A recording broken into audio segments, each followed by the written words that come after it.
We're so happy to see you on today. Thank you so much for being here for the Peace Series 2023. So folks, here we go.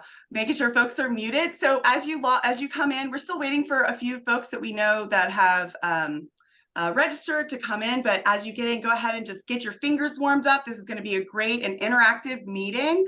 Please write your name, where you're zooming in from in the chat. And so we have everybody's name and information.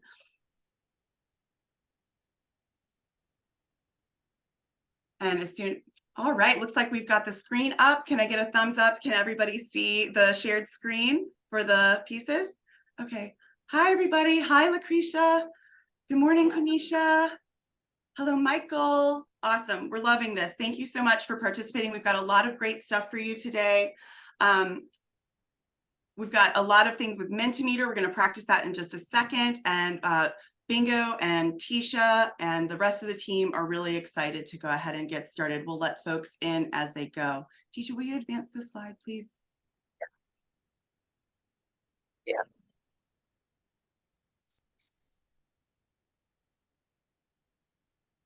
So we found this great quote when we were listening to the Dr. Vivek Murthy's podcast with On Being with Krista Tippett, which we sent a link to in the homework. And we really thought that it was a perfect quote, and we wanted to pull the theme for today out of that. So his piece of this is talking about being a healer, right? And as public health professionals, as community organizers, we are really we are healers, right? I feel like a lot of us connect to that idea of like healing and being a part of our community. But in order to heal, to me, healing is about making whole, right? And to be a healer, you have to be able to listen, to learn, and to love. And he has a lot of fantastic quotes in that podcast, but this one really struck me as a very simple and very gorgeous theme for us today: to listen, learn, and love with each other, because that's really what health equity is about. That's what social justice is about. And that's what anything around public health and working with our communities is about. We need to listen to them, we need to learn from them, and we need to love them. So thank you all so much. I'm seeing great things come in the chat. Tisha, will you go ahead and, actually, sorry, Brittany, will you pull up the Mentimeter? So we're going to, you can go to the next slide too, Tisha. So the instructions are, you're going to go to www.menti.com on your phone, in your phone browser, or you can use the link that if you want to pull it up on another tab in your desktop, you can use the link for that. But you'll go to www.menti.com and enter the code 23782632. And Brittany, if you'll share your screen so they can see the answers. We're asking you about your homework, whether you were allowed, like whether you were able to do part of that. Awesome. Okay, so not that many people so far listened to the Vivek Murthy contest, but great, we've got some folks coming in. So this is the Mentimeter. We'll be using this throughout the day. It looks like folks were able to do a new implicit association test. Thank you so much for doing that. Those can be really time sensitive. You know, we all grow and change. So if you did one back in 2020 when these things became very popular, it's really great to be able to take a new one and see where you are on some of those things. Lots of people listening to the Brene Brown podcast. A few people listen to the Vivek Murthy one, and then Power Over versus Power With handout. Awesome. Well, thank you all so much for checking in on that. We have 22 responses. If you have any questions about Mentimeter, please direct message me or Brittany Waring in the chat, and we'll make sure you have those that information so you can do it. All right, and so next we're just going to talk a little bit, introduce the team, and then we'll get started on, Tisha's going to center us and do some unconscious bias training to remind us all of where we are. Awesome, so thank you so much, Tisha. So Tisha is a facilitator, social justice advocate, has been working with the Welcome Table, which is an awesome methodology that has been used to advance social justice in communities across this nation. Dr. Jennifer Bingo Gunter is here from the University of South Carolina, and she's also the founder of the organization Converge, and another welcome table expert here, which is fantastic to have. And then Brittany Waring is our virtual facilitator for the day. She's our tech queen, and she's Alice and health expert. You might have worked with her before if you've worked with Fact Forward at all. And then, of course, me, I'm Katie Zinger with Zinger Strategies, and here to project manage and help guide y'all through the day. So thank you so much. So glad to have everybody. And I'll turn it over to Tisha. Right. Good morning, everyone. How we're doing this morning? All right. Doing great, thank you. Very good. As Katie said, we're gonna have a fun day for you guys. I know since the pandemic, we've probably all been a little Zoom exhausted. So with that, we've incorporated a lot of interactive activities today. It's not a TED Talk, it's not a lecture, so that means we're going to have a conversation, and that's going to require a reciprocal dialogue. We're going to share information. You guys are experts in what you do. You're on the front lines of what's going on out there, and so we want to hear from you as well. So don't be shy. This is going to be an opportunity for us to make some connections with one another. And so if you can, please turn on your camera so that we can see all your beautiful faces. When we can look each other in the eye and see smiling faces, it releases those happy, feel-good hormones. So we want to do that today as well. I'm going to go through real quickly our agenda for today. We're going to start off with a centering exercise just to help us get relaxed and focused. And then I'll lead you into an unconscious bias section. We'll do a group activity and have some discussion. Bingo will take over and then lead you through health equity, hunger, and chronic disease. Just the impact that's had COVID-19 has had on social determinants of health.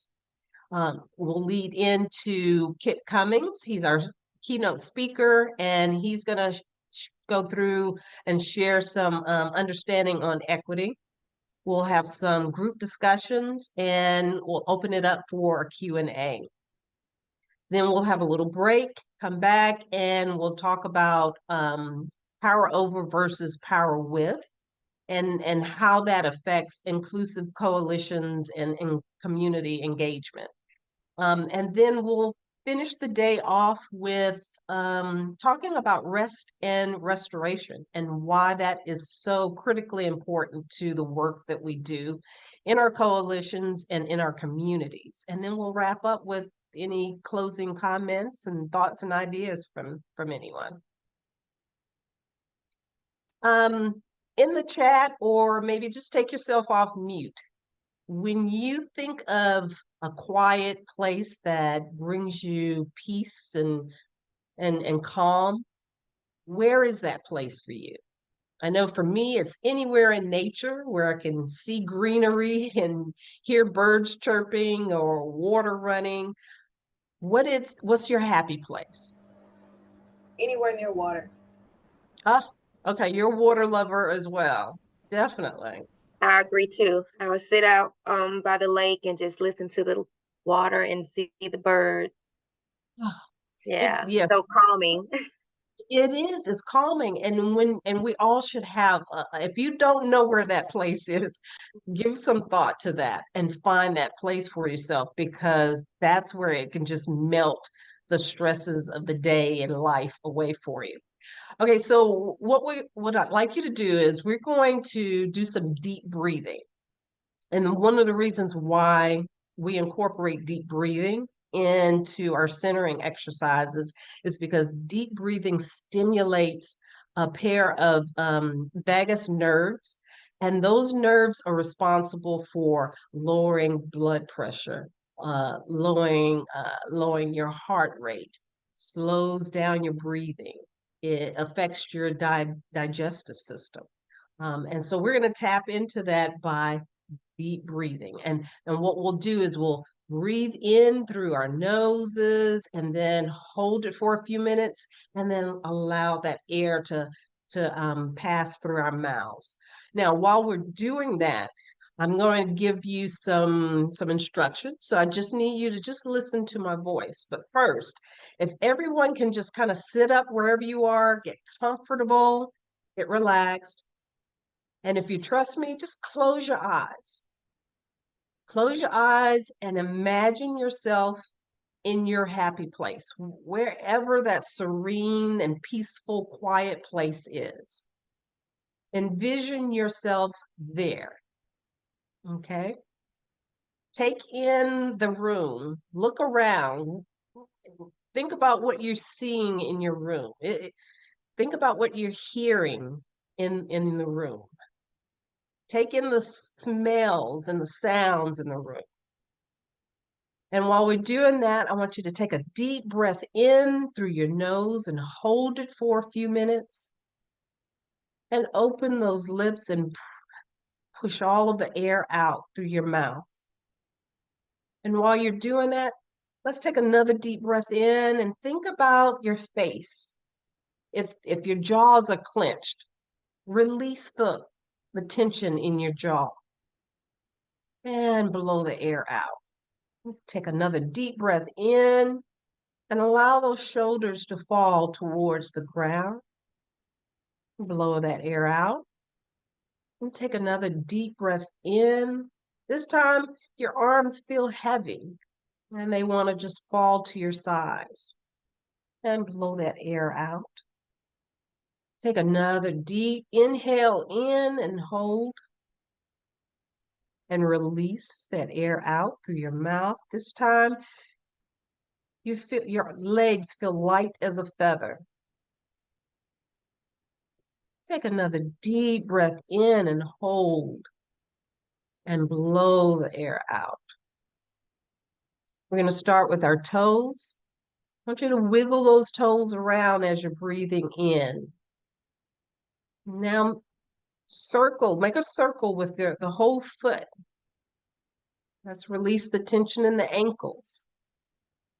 If you can, stretch those legs out. Wiggle them around. We're going to move up. Let's rotate those shoulders around as you're breathing in and out. Counterclockwise, clockwise. Taking a deep breath in and holding it and releasing it. This time we're at the neck. Let's turn the heads from side to side, releasing any and all tensions in the shoulder and the neck. And now we're going to take one last deep breath in through the nose and hold. And blow all of the air out of your mouth, pressing through your abdomen, pressing all the air out. Release it. And open those eyes up.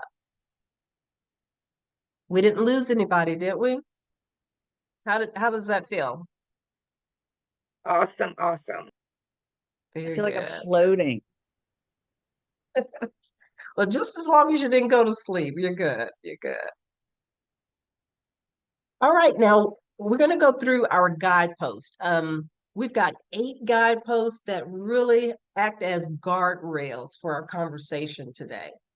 I'm going to pop them up here, and if you can just kind of popcorn out, someone read them for us, and let's kind of go through them. Anyone? Be present and welcome. Right. Assume that you are here. You're supposed to be here. Everyone is welcome. And we're going to be present. We've done our centering, and so we are going to be focused on the subject at hand. Listen deeply to learn. Yeah, that one is not listen until it's your turn to talk, but listening with an open mind and to try to understand what it is that someone's trying to convey and communicate. No fixing. No fixing, yeah. We didn't come in here to change anyone, to, fix anyone's issues. We are here just as learners, and we're sharing. So a good part of what we're doing is trying to listen to understand.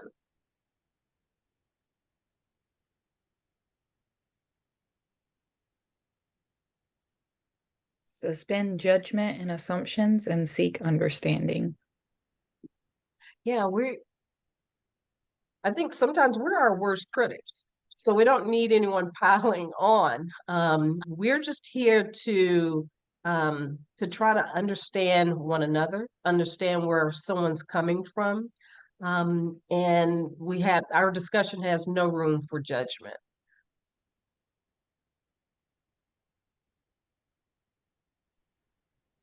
Speak the truth and respect the truth of others. Yeah, that's a good one. We all come from different walks of life. And we all have different experiences. And we may have similar experiences, but maybe different outcomes. But what happened to me might not be what happens to Katie. Or maybe we have different outcomes. But no matter what, her experience is her truth as well as mine. So we're gonna respect the truth that people bring to the table when we're having our discussion today.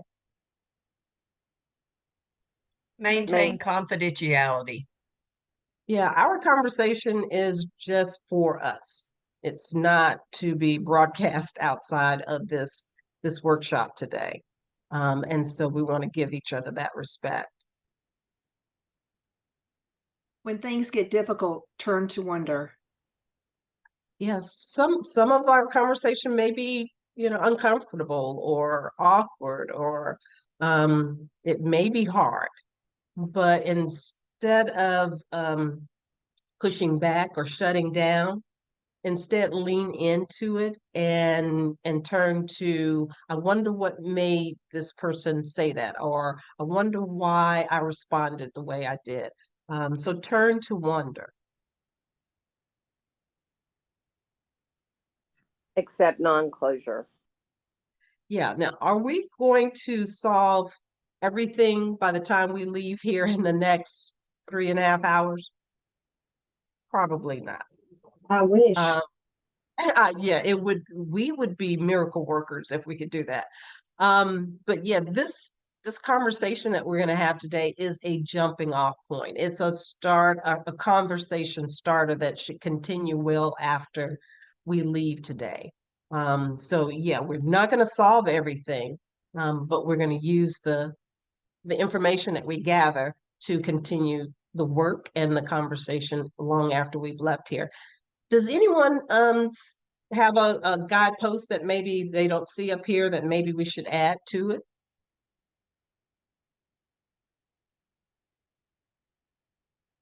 I think one is, don't beat yourself up.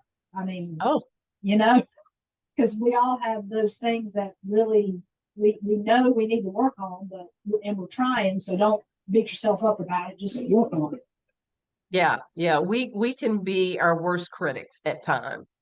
And so, yeah, that's why I think that suspend judgment is and no fixing. Look, we don't need anybody piling on to us because we probably do that ourselves. So yeah, that's an excellent one. So we'll use these guideposts today to help us kind of stay on track with our conversation. Now, when we looked at the pre-assessment that most of you completed, we noticed that quite a few of you are already well versed in unconscious bias. So in the first piece series and the second one, we did a deep dive into unconscious bias. And a lot of you are already very familiar with it. So that's why today's segment here is going to be just a review. Okay, so we're just gonna kind of go through it with the understanding that you already have a really good baseline on unconscious bias.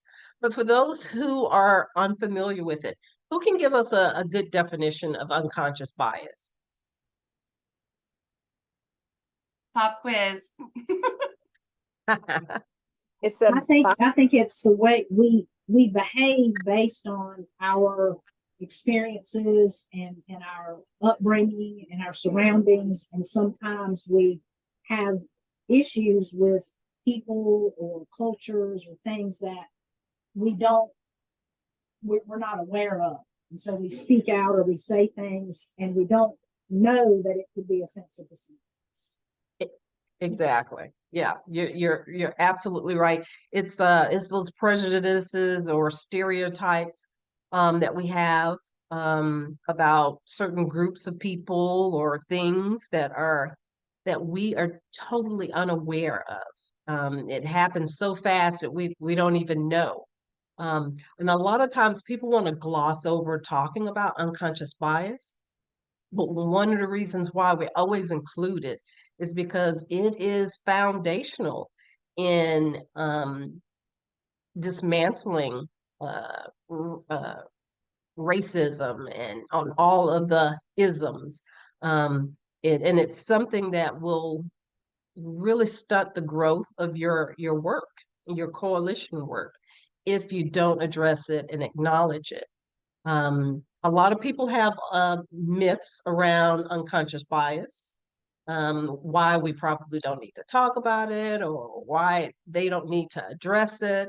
Have any of you heard of, people's misconceptions about unconscious bias? Like why they don't think we need to discuss. My favorite one to hear is it's just a way to keep yourself safe. Okay. Like That's a good they one. don't want to hear their own biases about themselves. Is that what you mean? Yeah. Saying that like we do like it's natural as a human because like we do this to keep ourselves safe. Yes. Yeah. Yeah. They're in denial. They deny the fact that they're biased, and they'll say, "I'm not biased, and that's not me." But no matter how you look at it, we're all raised in a certain culture, certain households. Some things just come with culture and how you're raised up. So different cultures, different ways, whether you want to acknowledge it or not, it's still there. Especially we're not that far back from slavery time, so a lot of those habits are still here, even though we kind of tend to want to turn a blind eye. It's still there, whether you acknowledge it or not. But the quicker we acknowledge it, the quicker we say, okay, it's here. How do we get our mindsets away from it? That's going to be the only way that we're even going to remotely start to tackle it. Yeah, that excellent point. And you're absolutely right. I think there's a misconception that, hey, you know what? I'm a good person. I go to church, I do volunteer work, I feed the hungry, so, therefore there's no possible way that I could have a bias. Or some people feel like, hey, I've done a DEI workshop. I'm good now. All my biases are gone. And then I think to your point, some people just feel like, hey, it's just natural. There's nothing we can do about it. Which I got a quick note in the chat that it's about they don't want to rock the boat and change practices. That fear of change, right? Right. Well, we want to do what's comfortable for us, and we don't want to go against the grain, want to go along to get along. And yeah, all of those things, we're going to debunk those as well. I think, and fear in general is a big issue with it. They're afraid of the unknown. If you just tackle it out, a lot of it will fall into that whole fear category. Okay, you gave my great segue into the foundation of unconscious bias is fear. It is the fear of the unknown, the fear of something different. Now, is unconscious bias just regulated to race? Can we have unconscious bias? No. What are some other biases that are out there? Religion. Wow, religion. The Sure. way, yeah, the way people see people, like they might judge people, maybe a group of people that utilize government services such as DSS services like food stamps or welfare. People judge, have to put those people in the stereotype box of like they're lazy, they don't want to work, things of that nature. So it comes in all forms. Yeah, definitely. And the way you dress, something as simple as just the way you're dressed, Your it is such an appearance. unconscious bias that people don't even tend to think is a bias. Yeah, definitely. And what about gender? Lucretia, I'm sorry, we're having a really hard time hearing you, and people want to hear you because you're saying some wonderful things. So I don't know what it is, maybe on your side. So I Okay, think, I'm sorry. I don't know if my computer, because I'm using the computer audio. so we can just repeat to folks what we said or put that in a chat for you, because you are dropping some pretty awesome knowledge here. But then we have a great some input in the chat happening as well. We've got a lot of folks saying weight, right? There's a weight bias. Yeah, there's a lot of privilege, like skinny privilege kind of concept that comes out, and age and gender. So folks are definitely chiming in about that in the chat too, Tisha. What? And I think in the pre-work, Katie asked a lot, asked everyone to go and take an IAT, and that's the Harvard University's implicit association test. And implicit is just another word for unconscious bias. And so we asked you to do one on race, on age, on gender. And so what kind of feedback did you guys get? For those of you who took it for the first time, were you stunned? Were you shocked? And for those of you who took it maybe a second time, did the results change from the first time? What did you all see? I'm not gonna lie, a vulnerable moment. I was shook because I felt like I had been doing like all this work, and then to see like it's still just so deeply ingrained in us. It's like, well, we got more work to do, so we just got to keep going. But at first, like my first initial thing was to be like, discredit it. Like, how'd they lay out this test? Right. Did they try to Right. make me do this? And then I was like, no, it just simply means that I have a lot more work to do. Yeah. Yeah. Well, and you think about it, our unconscious biases are really just tied to what we've been exposed to our entire lives. And it is really a testament to what our brain receives. So from a childhood to adulthood and everywhere in between, we've been bombarded with so much information, so many images, so many conversations in our social circles, family, friends, the media, everything. Our brain is just receiving so much information. We're receiving about 10 to 11 million pieces of data every second and every day. And so the brain has to have a way to catalog all of that information. And one of the ways it does that is by making pairings, making associations on all of that information that it receives and that we process. And the brain tries to be as efficient as possible so that when we need that information, it can recall it quickly, sometimes without us even being consciously aware that it's doing that. And that's the frustrating part about unconscious bias, is because you feel like you're a good person, you're doing all of the right things, but yet we still respond to people and things in ways that are maybe a little frustrating for us. So let's do a quick exercise on that. Here's the thing. In person, we've done this with several groups, and they have been pretty fast. So this will be our first time doing it on Zoom. So let me set the exercise up for you. This is about speed, okay? I'm going to show you a word, and I'm only going to give you 3 seconds to type that word into the chat field, okay? And then I'll show you another word. And so we're going to do that one rapid fire, one after the other. So you got to be quick. Type, hit enter, and we'll go to the next word. Everybody got that? All right, here we go. So I'm going to show you the first word without even thinking. Just type the first thing that pops in your head. The first word that pops in your head, type it, and we'll move on. Ready?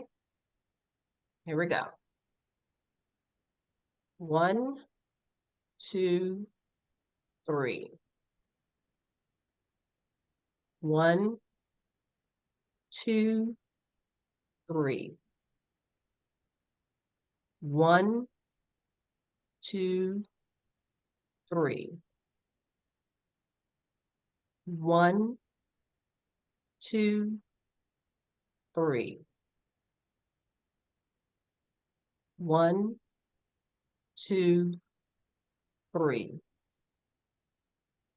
1, 2, 3. 1, 2, 3. 1, 2, 3.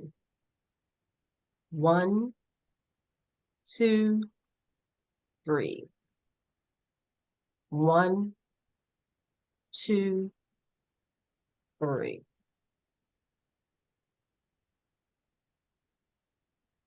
All right. Yeah. Some great stuff in the chat. For hot, we got flashes, which was hilarious, but we've got mostly opposites. Lorelai hit it on the head. Ah, okay. So is that what you guys noticed? Just take a minute, scroll through the chat. You see any similarities? Okay, because here's the thing. There are over 170,000 words in the Oxford English language. And somehow the majority of us, when I look through, I see a lot of the same answers. And here's the thing, Yes. I did not in my instructions say opposites, did I? Interesting. Yes. I at no point did I ever say opposites. I just said the word that pops into your head. So why do you think so many of us arrived at the same answers? I think so many of us grow up looking for the differences rather than the similarities amongst us. And that's where some of our unconscious bias comes from. Yeah. And I would dare to guess that at some point in our lives, and we're all adults here, we've probably seen the pairings of those words so many times grouped together. Our brain has literally seen that hundreds and hundreds of times. And so your brain realizes, I'm crunching for time here. I need to get through this pretty quickly. This person needs this information really quick. So I'm gonna pull what I already know, what has already been, what they've already seen 100 times. And so it's just pulling something that seems familiar to us, that we visited quite often in our heads. And so that's how unconscious bias plays a role in our head. Even though we're a good person, if we've seen in the media or had conversations with family and friends about certain groups of people, and our brain tells us that, stranger danger, unconscious bias is the underlining effect of that. And so can we change that? Is that something that we can change? Can we rewire our brains? We can make ourselves more conscious of it. Definitely. That's how we get around this. Can we wipe out all unconscious bias? No, but we can be aware of our biases, we can acknowledge them, and hopefully move forward with it. So I encourage you guys periodically, do those IAT. If you haven't already done one, please do so. I saw a video once where they used the analogy of a card catalog. And that's how your brain, it finds the drawer that it thinks is the best fit for that thought or whatever it is and puts it in that card catalog. And so you've got thousands and millions of cards, and then it pulls the one that is the most efficient at that time. So it's it's hard. It's hard to undo it. You really have to work at it. Yeah, you're absolutely right. We do. We have to work on it. Look at it, people as individuals. Try to pause and not do that, knee-jerk reaction that we do. Look at things from other people's lens. Increase our exposure to different cultures and experiences, and listen. The same letters that spell listen also spell silent. So keep that in mind as well. Okay, I'm gonna hand this over to Bingo, and she's gonna go through our next segment with you.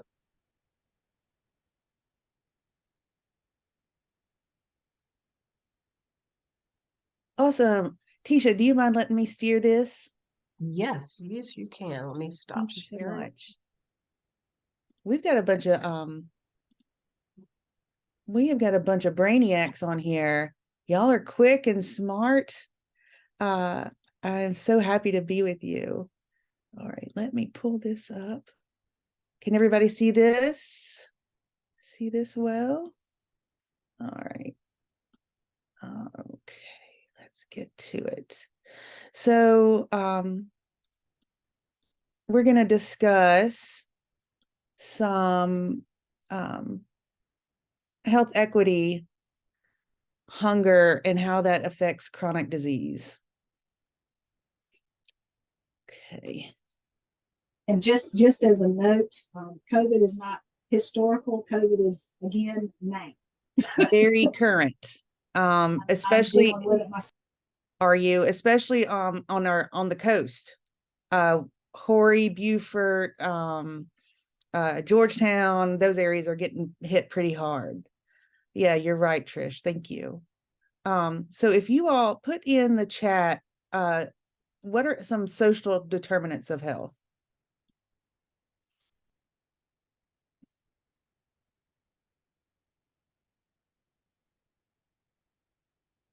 Yeah, all those. Yeah.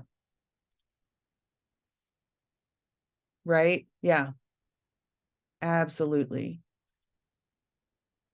And so COVID actually affected all of us a little bit differently. Oh, hi, I'm Bingo. I wanted to quickly introduce myself. I'm originally from Jackson, Mississippi. I'm a historian of the U.S. South. I am the former director of the Collaborative on Race, and now am the executive director of the Converge Collective, offering stones of hope in the face of racism. And I am a historian that focuses on the U.S. South.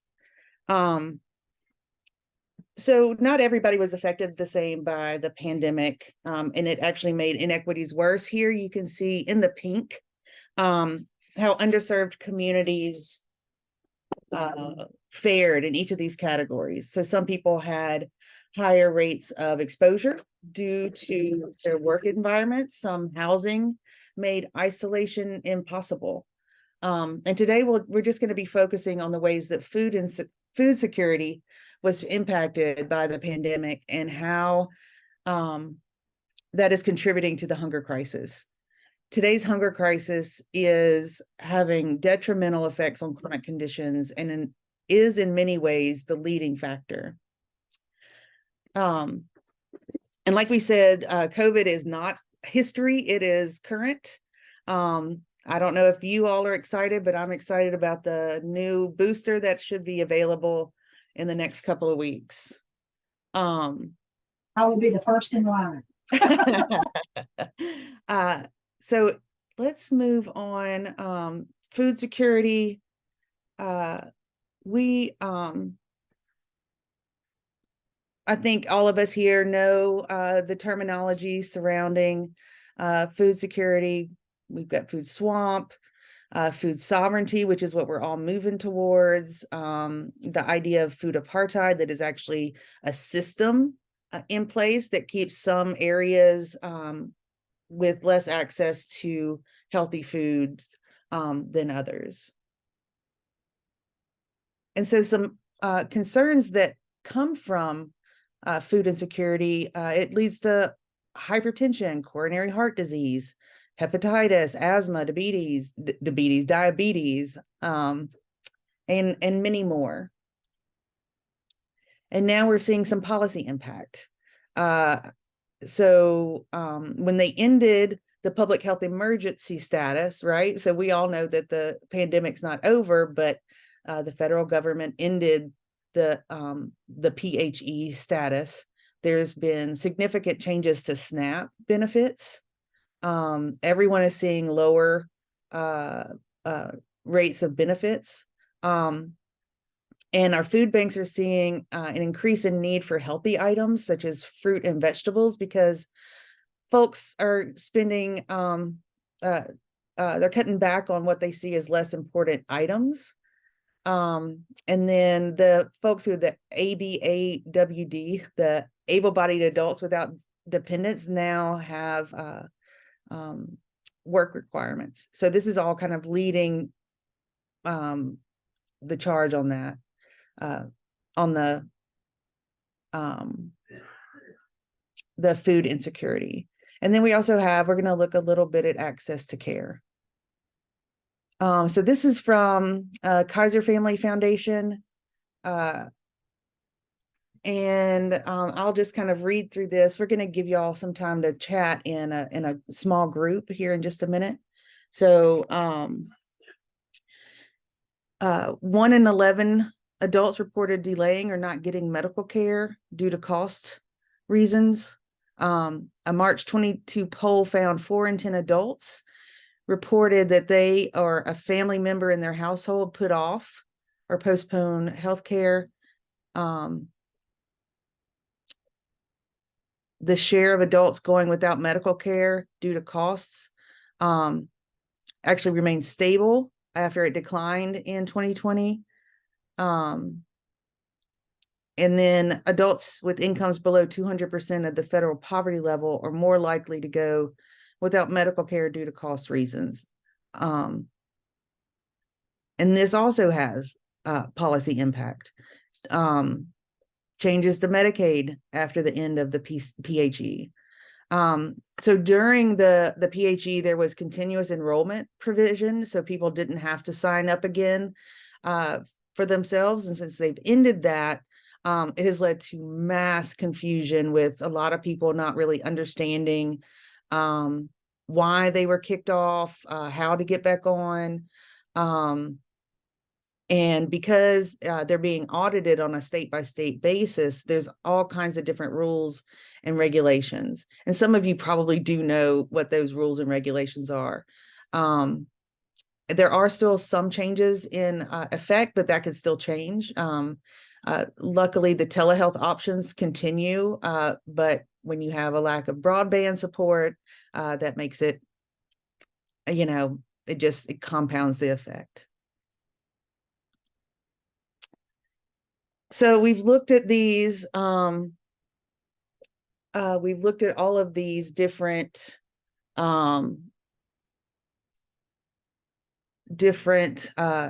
areas, and we wanted to see, to find out from you. Oh, Shelley, yeah. So an example of food apartheid is if you look at, if there's an area that is experiencing poverty, do they have access to, do they generally have access to fresh food, right? Grocery stores. So the food apartheid thing specifically is about like an area that has a specific segregation in terms of access to food from like rich people are able, like people at a higher income level are able to access fresh fruits and vegetables. But then in a very similar geographic area, folks that live in a lower income neighborhood are going to have not the same exact access. So it's that very extreme division or segregation of communities based on income that affects their ability to access food. Yeah, so absolutely. We had a cute little quiz, but we need to go ahead and get to Kit. So we're going to do that. Oh, good, Shelley. Yeah. So my example is 29205 in Columbia versus 29203 in Columbia, right? So same kind of geographical size. In 29205, where I live, I can walk right now to about 5 different really healthy grocery stores. In 29203, there are 0 grocery stores, right? And the people who discuss food apartheid argue that is on purpose. So do we have time to do a small 5-minute breakout group here? Yeah, so Kit's on, so we're happy to have him in just a little bit, but I think we can go all the way up to 10, and then we'll take the break from 10 to 10:05, come back and have Kit start at that point. So yeah, I think we should definitely do a breakout group. Wonderful, wonderful. So I'm going to put these questions in your rooms, but let's come out of that. So in your rooms, and I'll put them here in the chat as well, we want you to discuss kind of what you're seeing in your community. You all are the experts on your community, so we want to give you a little time. Oh, Robin, thank you. Oh, okay. Well, that's helpful. Well, and I think I wasn't counting Uncle Willie's either. So thank you for that. So we want you to answer, who is hungry? Who is hungry in South Carolina? In Who's South Carolina. Or in your Oh, Lord help us. Put me on mute.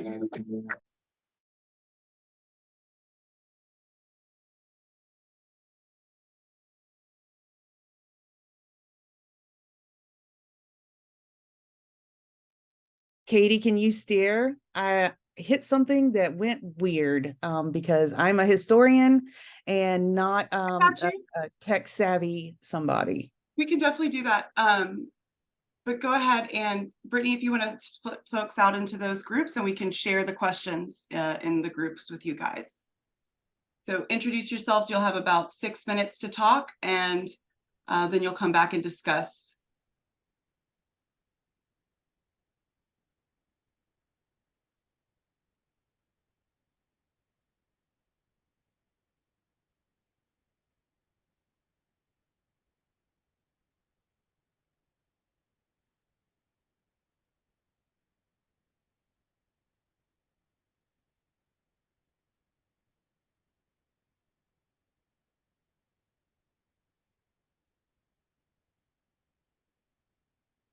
Okay, so folks should.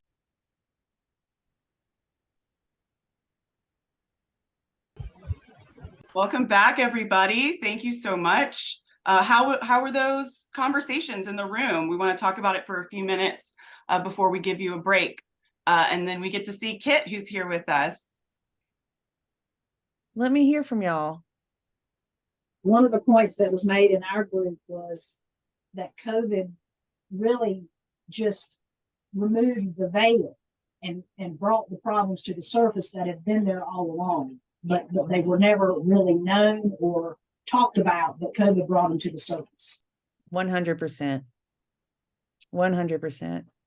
So something that we have been looking at is how COVID affected access to food for adults with children, because then our children are not getting nutritious meals. And so we're looking at our school systems, because some of our children that is the best meal they're going to get all Yeah. day. So access to better, healthier food and food choices for our school age children is an important place to look as well. Janine, where are y'all? In Chester County. In Chester? Okay. Thank you. Miss Janine, I'm gonna step in. For my group, I told them who I was. I'm Shauna Cato. I am the Lexington Richland 5 Student Nutrition Coordinator, and I have done this work for over 25 years. And so when you say healthier choices, we are under the grind to constantly make choices for students to feed them under regulations that are tougher than any other industry, food industry in this country. And so we fight battles to feed kids good food. And we've always been given a bad rap, and it's hard because we want to feed kids every day. We want to feed as many kids as we can. But when regulations are tighter and tighter and tighter on us, like sodium, the sodium regulation has just been lowered again. I mean, and food is tasting like cardboard. Kids don't want that. Yeah. And so, and please don't mistake what I'm saying. I think it's important to help the schools drive this forward, not that the schools are not doing a good job. I think it takes a village to make change, right? It can't be schools on their own trying to help drive things. And I'm sure it's a funding issue as well. I'm sure that's part of the restriction. So maybe what we can do is help Shauna, and the rest of her folks make some noise that our kids deserve better. Well, I think too, understanding those regs and looking at what we're required to do based on what you can do at home. Yeah. And it just doesn't compare. It's not apples to apples. And, I haven't read solid evidence of the lowering of the sodium, and I don't want to get on I could talk about this all day because we just want to feed kids. We want to feed them good food. We have fresh fruits and vegetables in schools every day for students. And so we want to do that. But it's like lining up with the community has to line up with what we're doing in schools. Yeah. So that it makes sense. Thank you for sharing. You make a good I don't know. Can we hear from someone else? Some other community maybe where you're having some of these same issues. They're having a hard time hearing me. I don't know if I'm speaking up more or not. Is that better? It's better, definitely. But you could, if you want to project a little more too, that'd be great. Okay. So in Lawrence County, or in Clinton, exactly where I'm located at, we have created a free open food pantry at the YMCA that does not require a membership. And this was done through HealthSpire to allow people to be able to come in of all nationalities. Because no matter how we look at it, we thought about churches, but if you think about churches, it's still the most segregated place in the South. Yeah. But the YMCA is the most diverse place of all ages and nationalities, and you don't have to have a membership to come in and get it. And we partner with a local farm as far as in reaching out to other community members as well to bring access to people who don't have access. And a lot of time we speak about benefits and stuff. The benefits go to the parents, not to the kids. The kids can actually go to the food banks and have access to the food. So allowing it to be there, and it's a no questions asked type food pantry with bags and everything there for the kids. So my most important thing was how do we get it directly to the children and having it there, y'all. And those kids actually come in, they eat. And I feel like they stay longer and it's a safe zone for them. And we know that they're safe and they're being watched by adults who are actually in their best interest and they still eat.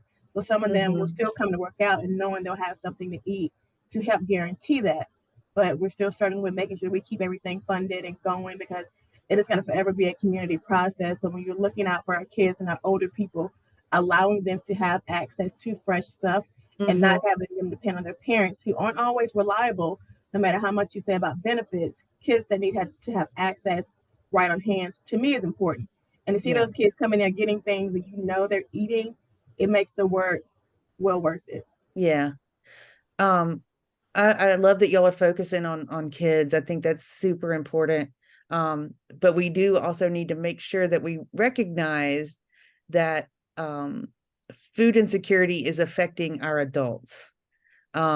With all the chronic health issues, now it's probably starting in the youth, right? But food insecurity is leading to hypertension. Oh yeah, seniors and food insecurity is really dangerous, really dangerous.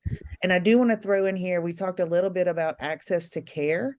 And the demographic that I saw that it is affecting the most, this is nationally, but is the Hispanic community.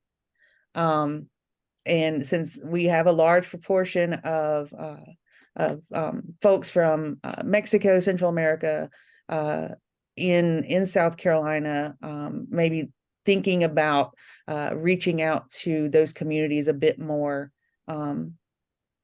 as well. We have time for yeah, I sure can, Lorla. It'll be in your we'll send it out in a packet, but I've got your email and I can send it to you. That's send from an email out Kaiser Foundation tomorrow morning. Okay. But we want to give folks a break now, Bingo, just really quickly. I'd love to give them a break. Okay, awesome. So let's do, it's 10:04 right now. If y'all could come back at 10:09, we would very much appreciate it. We're just going to test Kit's sound and stuff. Take yourself off camera and then come right back so we can begin the keynote speaker, Mr. Kit Cummings. Thank you all so much. Great. All right, Kit, I'm going to pin you. Recording back. Let's see how we got. Is everybody back home with us? Looking forward to this. So so excited to introduce Kit Cummings to you all. He's highlighted here on the screen, and he'll be speaking with us, and you can have a chance to ask questions later if you'd like. But in 2010, Kit founded the Power of Peace Project.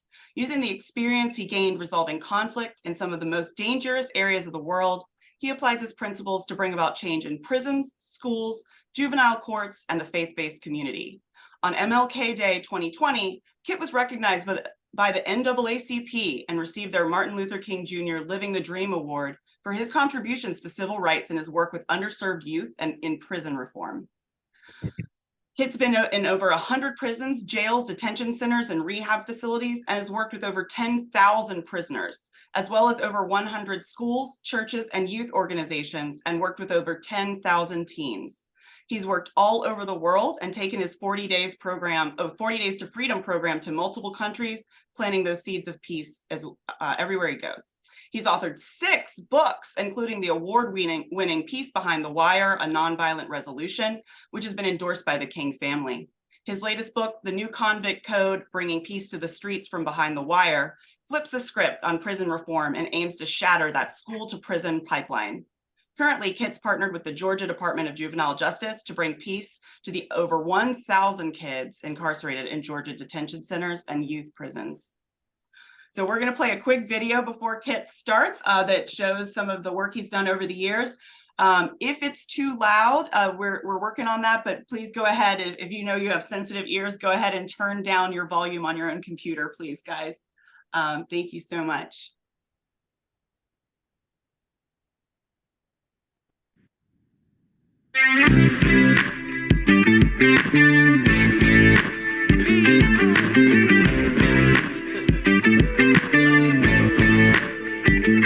It started with the 12 who took a stand for peace and living. It was a crazy dream, but they found the joy in giving, and they found their strength together. Who would have known peace was on the move? What we all need is the peace and the storm, the power that comes from love. Yeah, yeah, yeah. From young to old, the story is told. Our 12 forgotten souls found peace behind the wall. Yeah, found peace behind the wall. The kids had lost their way and they needed inspiration. The brothers stood up tall. The story spread across the nation, showing that the dream was living. Who would have known that peace was on the move? We are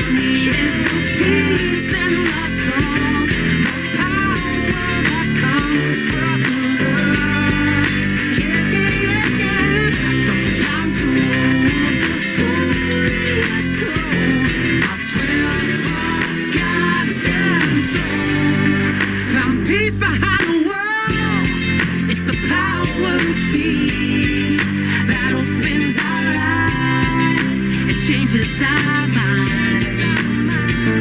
Healing the wounded and the hopeless, who would have known? What we all need is the peace in the storm, the power that comes from love. Come on, hey! From young to old, the story is told. How 12 forgotten souls found peace behind the wall. We all need is the peace in the storm, the power that comes from love. Yeah, yeah, yeah, yeah. From young to old, the story is told. How 12 forgotten souls found peace behind the wall, and we stand tall, finding peace behind the wall, and we stand tall, finding peace behind the wall, and we stand tall, finding peace behind the wall. All right. Good morning, everybody. It's so good to see you guys this morning. Thanks for playing that little clip. I don't know, Katie, thank you for all the good help, support you've given me. I'm so glad that you got it rescheduled. I pray that everybody is okay from the hurricane. I know that's easy, that gets a lot of attention, and then we don't see it on the news anymore, but I know a lot of people suffered through that. So I got to listen in a little bit. Sounds like great conversation, great participation. I'm honored and grateful. I appreciate so much what you guys do. There's so much overlap and synergy between your cause and what your coalition is all about and the work that I do, because we're serving a lot of the same people. I happen to be in Georgia, but as you saw in that little video, I've been able to take this message literally around the world. And the work I get to do, I pinch myself because I get to do what I just love to do all the time. I have passion, for my mission and what I'm doing. And I appreciate the servants that we have here today, because basically, we're talking a little bit about leadership today, but really it's about servant leadership. And your cause, it couldn't be more important at this time with all the things that we see ourselves going through. I get to work with primarily youth now. I started with adult prisons back in 2010, founded my nonprofit organization called the Power of Peace Project. And then over the years, I've backed up to where I figured if, the biggest impact I could make is if we keep kids in school, off the streets, out of gangs, and really just to get a diploma, get a GED, build a dream, because we're losing a whole young generation to the streets, to gangs, and we're filling up prisons. And so that has become my passion. So I have programs I do in the schools, and I focus on primarily underserved communities and alternative schools where kids are, they need more resources. And when they're getting in trouble, we've got gang prevention. A lot of my work is around youth gang prevention, intervention, and suppression. And then I also get to work in the juvenile court. So when those kids do find trouble, we've got a program called Rising. And it's a year-long accountability court kind of model for kids that are getting close to the gang life. And if they complete our program, all their charges are expunged, records sealed. They get a true second chance. One of the great parts of my work. I love these kids, man. These are the kids that we're afraid of, worried about, mad at. And a lot of kids, a lot of people have just given up on this young generation. They're too far gone. Let's focus on the little ones. And I think we should focus on the little ones, but I've been called to, to reach this young generation that, is reachable, and they are redeemable. And then, as Katie said, I'm partnered with the DJJ here in Georgia, which has become, I love it so much. I get to work inside the facilities where, some of the toughest kids in our state, and definitely I've fallen in love with my work. Also, and just kind of giving you a little bit of 30,000 foot, I also partner with law enforcement in my county. And we've created a mentoring program with the kids that are in our gang specialty court, juvenile court, and officers of the Police Athletic League. And we're putting them pairing up in mentoring relationships and starting to bridge the gap between cops and kids, which is an ever widening gap. And a lot of the stuff that scares us that we see on the TV is because of that, war on the streets besides the men and women on blue and the kids. And And it's just, there's got to be a solution. That's what we're working toward. So after talking to Katie and just to try to set up some of the things that you guys are gonna be talking about later on in this conference, I'm going to start with some of the principles that you guys are aware of. Brene Brown kind of made them popular. Now they've been expanded on, and it has to do with power over versus power with. And so I'm going to set it up a little bit, and then I'm going to go into my work in the U.S. prison industrial complex. I have written a few books about that, and my work in over 100 prisons, jails, detention centers across the country on 4 continents. The incarcerated became my passion. And, you know, we've made big business out of incarceration in this country. And unfortunately, the broken system, you know, in many ways built to fail, is being fueled by our young people. And there are a lot of the young people that you guys are serving, you know, the food insecurity. You talked about the unconscious bias in this young generation. They didn't ask for it. They didn't ask for the world that we created and gave to them. But it might not be their fault, but it is their problem. And so we serve a lot of the same people. Power over is driven by fear. And in one way or another, I don't know, we probably have all had people of authority, whether it could be parents, it could be coaches, teachers, preachers, it could be bosses, managers, that they have power because of their authority given by a title or a degree or, you know, some sort of position. And we've all been in a position probably where we were driven by fear. Do this or you're going to get this. And certainly what I'm going to be talking about as far as the prison industrial complex, it's all power over, no power with. Power over is about leadership through fear. Power, you know, Dr. King said, power is the ability to achieve purpose and affect change. And of course, we're talking about diversity, equity, inclusion. Dr. King, I started following Dr. King and when I was 25 years old, had no idea that my work would be largely founded on the principles that he taught. And the way that he led was so different than anything we had ever seen. I mean, I was born the year that he got his Nobel, 1964. And so I remember a lot of that. I was a little boy during the 60s, but somehow I got caught up in him. And all these years later, I had no idea that I'd be teaching young people about his principles. These young kids, they might know his name, but we're losing the great icons of peace. And in many ways, his movement got things started, but then, you know, we lost it. And so we're still trying to do some of those things. I'm teaching, you know, these kids about that iconic hero that changed my life. Power with is leading from empathy. And one of the biggest things I see in my work, especially among these young folks, is empathy. And empathy is, you know, sympathy is if you, let's say you lose a loved one and a coworker writes you a sympathy card, you know, I feel bad for you. I mean, that's got to be hard.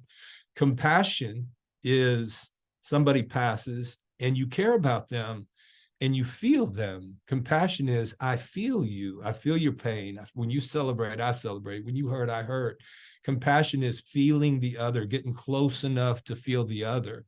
Judgment happens at a distance. So does hatred. Compassion happens up close and personal.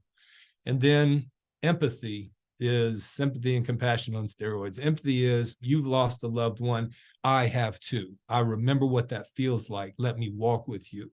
And I think that we've got a young generation that is losing their ability to feel just because of everything they're going through. I heard a lot of you talk about the brain and the millions of bits of information, you know, that we receive.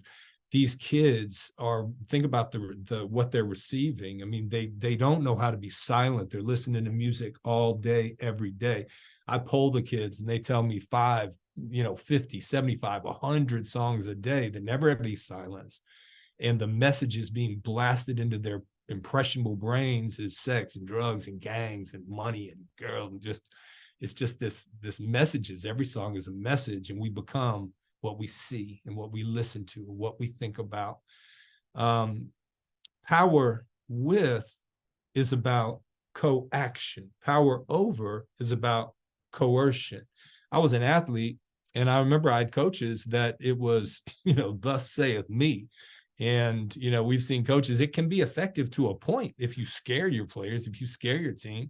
I was a preacher, you know, I was the least likely guy to become a preacher. Nobody saw that coming. I mean, growing up, I was just wild. I mean, I'm telling you, I was headed another direction. And addiction runs through my family line. It didn't miss me. I had everything that comes with that, crashing cars and, you know, getting arrested and stuff when I was young. But I was a good athlete, and that kind of got me through and kept me out of too much trouble. But, you know, I mean, storms come through life. And as a young man, you know, I was ready for a change, and somebody came and introduced, you know, a book to me that I'd never read, and I fell in love. And I only have one speed. I do things all out or nothing at all. So I'm either trying to save the world or tear some stuff up. And so I decided to give my life, you know, to preaching. That was at 25.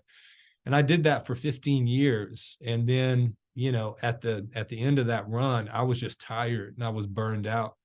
And I walked away from it, walked away from a couple thousand people I was in charge of. And, you know, they tried to talk me out of it, and I was just burnt out. And, you know, I had to go. And I said, I'm just out of gas. And I walked into a world I was not ready for. And all of this kind of leads up to why I went into the work that I'm in, and how I found my passion. I got sober in 2005. And that was a big deal. I was trying to break a generational curse from my dad and his dad and his dad and his dad. And it was just, you know, that's one of the reasons I think I was put on the planet, is to break that cycle and break that generational curse. A lot of the kids and the families that we're trying to help are caught in a cycle of generational poverty and sometimes generational crime.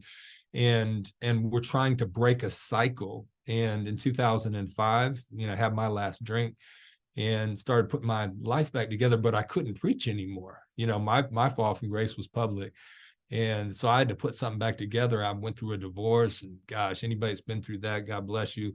Don't wish that on anybody. Found, you know, the love of my life, was remarried in 2006, but I was a preacher without a pulpit. You know what I'm saying? I was disqualified. At least I felt like I was. And I prayed a prayer that changed my life. I said, if you ever let me preach again, I'll go to the ones nobody wants to go to. And I said it: the hungry, the thirsty, the naked, stranger, the sick, and the prisoner. He called them the least of these. And I said, I'll go to them, the harassed and helpless. And I didn't know really what I was praying. I prayed it and I meant it. And then time just went by. 3 years went by before that showed up in my life. And it showed up in a kid that, you know, I knew when he was young. I mean, these kids that largely were thrown away. There was a time where they were little boys and little girls, and maybe they had dreams, and they had not been caught up in this system of the world and the streets. And this is like a little brother to me, and love him to death. And then 10 years later, his mom reaches out to me on this new thing called Facebook. And, you know, she's like, Luis is in trouble. And I said, where's he at? And she said, Gwinnett County Jail. And I said, what happened? And it was a gang-related murder charge. He had grown up and become a gang leader. MS-13, if anybody's aware of that life, that's about as bad as it gets. And my young brother was literally on trial for his life. It was a death eligible case. I mean, it was the whole boat. And so I started working with him just because I love my little brother. It wasn't like, I'm going to go save the world. It was just one kid that I cared about. And I followed him around as they moved him around. He became a high profile prisoner. It was a big national story. And he's my little brother. And so that got me into this whole world. The first person I ever started working with was a young MS-13 gang leader. But the reason I did it is because I knew him before the streets got him. And that made all the difference. And I've carried that into the 100 prisons and the 10,000 inmates and a lot of young people. I carried that with me, that I try to see them before they became who we think they are. And that's made all the difference, to see them how I want them to be, and imagine them before they got, you know, to the streets and the things that caught them up. So that is what got me to where I'm at. This whole power over versus power with, it's the whole thing about my work. And this is, you know, that's Brene Brown and people smarter than me have come up with this. But as I looked into it to prepare for this message, I'm like, this is exactly what I'm dealing with. This is the system that I have been thrown into. If there is a system in America that is power over, fear driven, coercion, control. It is this U.S. prison industrial complex. I mean, it's a lock 'em down system. And, it's like I said, it's built to fail. We have 4% of the world's population, but we have 25% of the world's incarcerated. I mean, we think about other countries, whether it be the Chinas or the Irans or the North Korea or these maybe in South America. I've been in Latin American prisons, and we think about, man, the incarcerated. Nobody does it like we do. I mean, it's big business, $100 billion a year business. It's going more private where, like in Georgia, inmates don't make a dime for their labor, but they're forced to work. And if they don't go to work, they get docked $5 a day. If they do go to work, they don't get paid a dime. And they're making things such as mattresses and optical lenses. I mean, Victoria's Secrets were using prisoners to make stuff before it got found out. And then when it got found out, of course, they stopped it. But can you imagine that being your detail and inmates like making lingerie? I mean, this is big business, and they're literally using these human beings to make money. And that's a problem.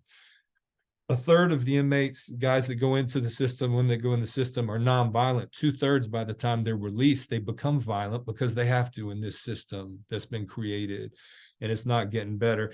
We're getting to the point, the first time in the history of our country, where the average age of the inmate is 25 or less. We've got a young generation that are growing up in prison, and that there's no equity there. We've got, African Americans make 12, 13% of the population of our country, but 50% of those incarcerated. And then another third happen to be our brown brothers and sisters. I mean, that's upside down. That's messed up. Some people think there's no solution, but I'm gonna tell you there is. Last little fact I'll tell you is when a prison becomes private, which has become big trend, that prison, when they sign the contract with the state, promises that they'll keep at least 85% of their beds full at all times. Now, if you think about what that's done to the system, now we're incentivizing states to lock up people. And this, once I got caught up in this system, and luckily I never had to go in the back door off a bus. I just kind of, always got to change my clothes, never had to change my clothes, and they always let me go, just being a young knucklehead. But I have been around these men for thousands and thousands and thousands of hours in so many facilities, and they absolutely changed my life. So power over, driven by fear and coercion. It's a punitive model, lock them down and take away things, and rarely, if ever, give anything back. Now, what changed for me, I walked into a prison in Georgia because I was invited. I go where I'm invited. It was after I got caught up in this whole thing with my little brother Luis. I was trying to find out everything I could. So I'm watching National Geographic, Gangland, and I'm looking at, these stories about prisons. And one comes across my screen, and it was a 5-part series, and it said, "A year inside Georgia's toughest maximum security prison." And it got my attention because that's my state. And I was like, oh man. So I watched it all the way through all 5 episodes. Then I watched it through again, and I just was drawn to it. I was doing a corporate gig right after that. And I was speaking, and I just made a comment. It was just off the cuff. I said, man, I would love to take these principles into the prisons, but I can't figure out how to get in there. I said, I can get in, but I can't get out. And everybody kind of laughed. And then afterwards, somebody came up and gave me a card and said, call this guy. He'll get you in. And so I called the stranger, and he said, yeah, we'll hook you up. We need volunteers, da, da, da. So I went through into this little training, whatever. And then we got on the road and went to the prison. And it was the exact prison that I had been watching on TV. It was like a divine appointment. I was just drawn to it. And I walked in, and a light turned on, and it's never turned off. And I can't explain it. It's not like I ever thought I was going to make a career out of helping these brothers behind the wire, but it changed my life as I saw people that I had never gotten close enough to see. And, I heard you guys talking about it in the little breakout in one part, is that we have these biases. It's like, oh man, the prisoner, the convict, and we kind of, we lump them all in the same, box. And it's like, man, every single one of them have a unique story. There's a good reason. You give anybody a chance to give you a reason about where they end up in life, good, bad, in between. We get close enough to walk with somebody and we begin to understand them, and we have a hard time judging them. And over these past 12 years, I've met heroes behind the wire. Some of my best friends are brothers that are living there and they'll never ever get out. I mean, they changed my life. They taught me things I couldn't learn in seminary. I mean, these were, and I want to say this, please, I need to say this. All of us in one way or another have been affected by violent crime. And there's got to be somebody out there that's feeling uneasy about, man, this guy's bragging about these prisoners. They hurt, mine, or I've seen what they've done. Man, I absolutely feel you. And, I would say this, 97% of those incarcerated are coming home someday. And so I would ask, would you want organizations like mine to help them really transform and rehabilitate before they come back to your neighborhood, to my neighborhood? And that's what drives me, especially the young ones, if we can catch them, because they're coming home. The question is, what condition are they coming home in? So our organization called the Power Peace Project, I just flipped the script on it. As I got more involved in prisons and I started seeing and learning and meeting people, I developed a program. It's called the Power of Peace Project. It's a reward over punishment model. Okay. I believe with all my heart, reward is so much more powerful than punishment.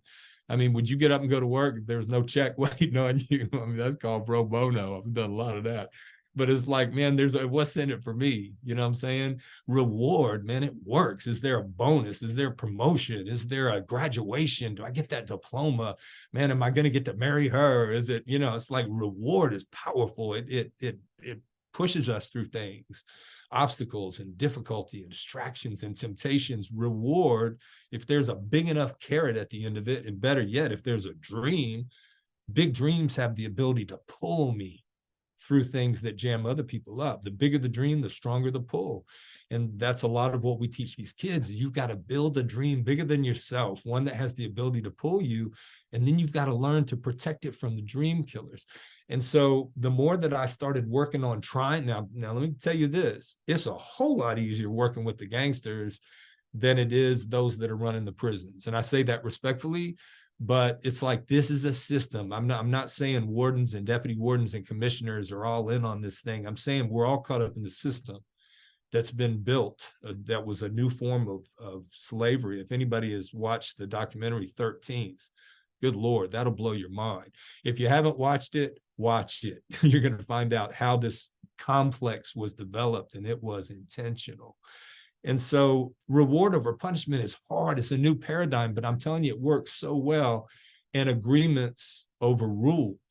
And you tell somebody what you got to do, whether it's a boss, a manager, a coach, a teacher, a preacher, it ignites something in us. It wakes something up. It's like, man, I'm grown.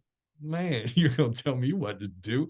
And it's just like, I don't know about you, maybe I'm the only one, but it's like rules just are, we got to follow them, but I don't like them.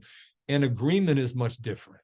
Okay, an agreement is, man, you do this, I'll do that, and it's a win-win. I'll give you a quick example, and then I'm going to start going through some steps that we developed. I started working in a juvenile prison, toughest juvenile prison down in South, kind of middle Georgia. It's called Eastman. And I did 2 years of work with those boys, these toughest boys in the state. They're doing 2, 3, 4, 5 years. Some are doing juvenile life. And almost all of them are gang affiliated. And predominantly Bloods run that camp, but then there's Crips and then there's gangster disciples. It gets very colorful. And so anyway, when I got there, they didn't know me from Adam. And so I started polling the kids, and I started going to them and saying, what would make your time easier? And they didn't understand what I was talking about at first. I said, no, if you were able to do whatever you wanted, get whatever you wanted, what would make time at Eastman, which is a very tough place to do time, what would make it more easy? And they came up with a list, and it was give us our PlayStation back, give us tablets so we can listen to music, better hygiene, better food, and more freedom to do rec, move around, get out of these dorms. And so I polled each one and I found out number one thing was games. Okay. They had been 2.5 years before them. The games had been taken away and never ever given back. And that is the nature of punitive justice. And so these kids are like, man, if they gave us our video games, then we got something to do. And we're bored. When we're bored, we're going to get in trouble or fight, or we're going to mess with the officer. You know, bored is not a good place to be. If I'm bored, I tend to not do that great. And so I was like, okay, so if I get your games back, you're saying that's what you would want. And they're like, absolutely, but they'll never give them back. They said, you don't even know. You don't understand. So I went back to the administration, to the warden, and I said, hey, these kids want their games back. Is there a pathway to that? And he said, no. And I was like, why?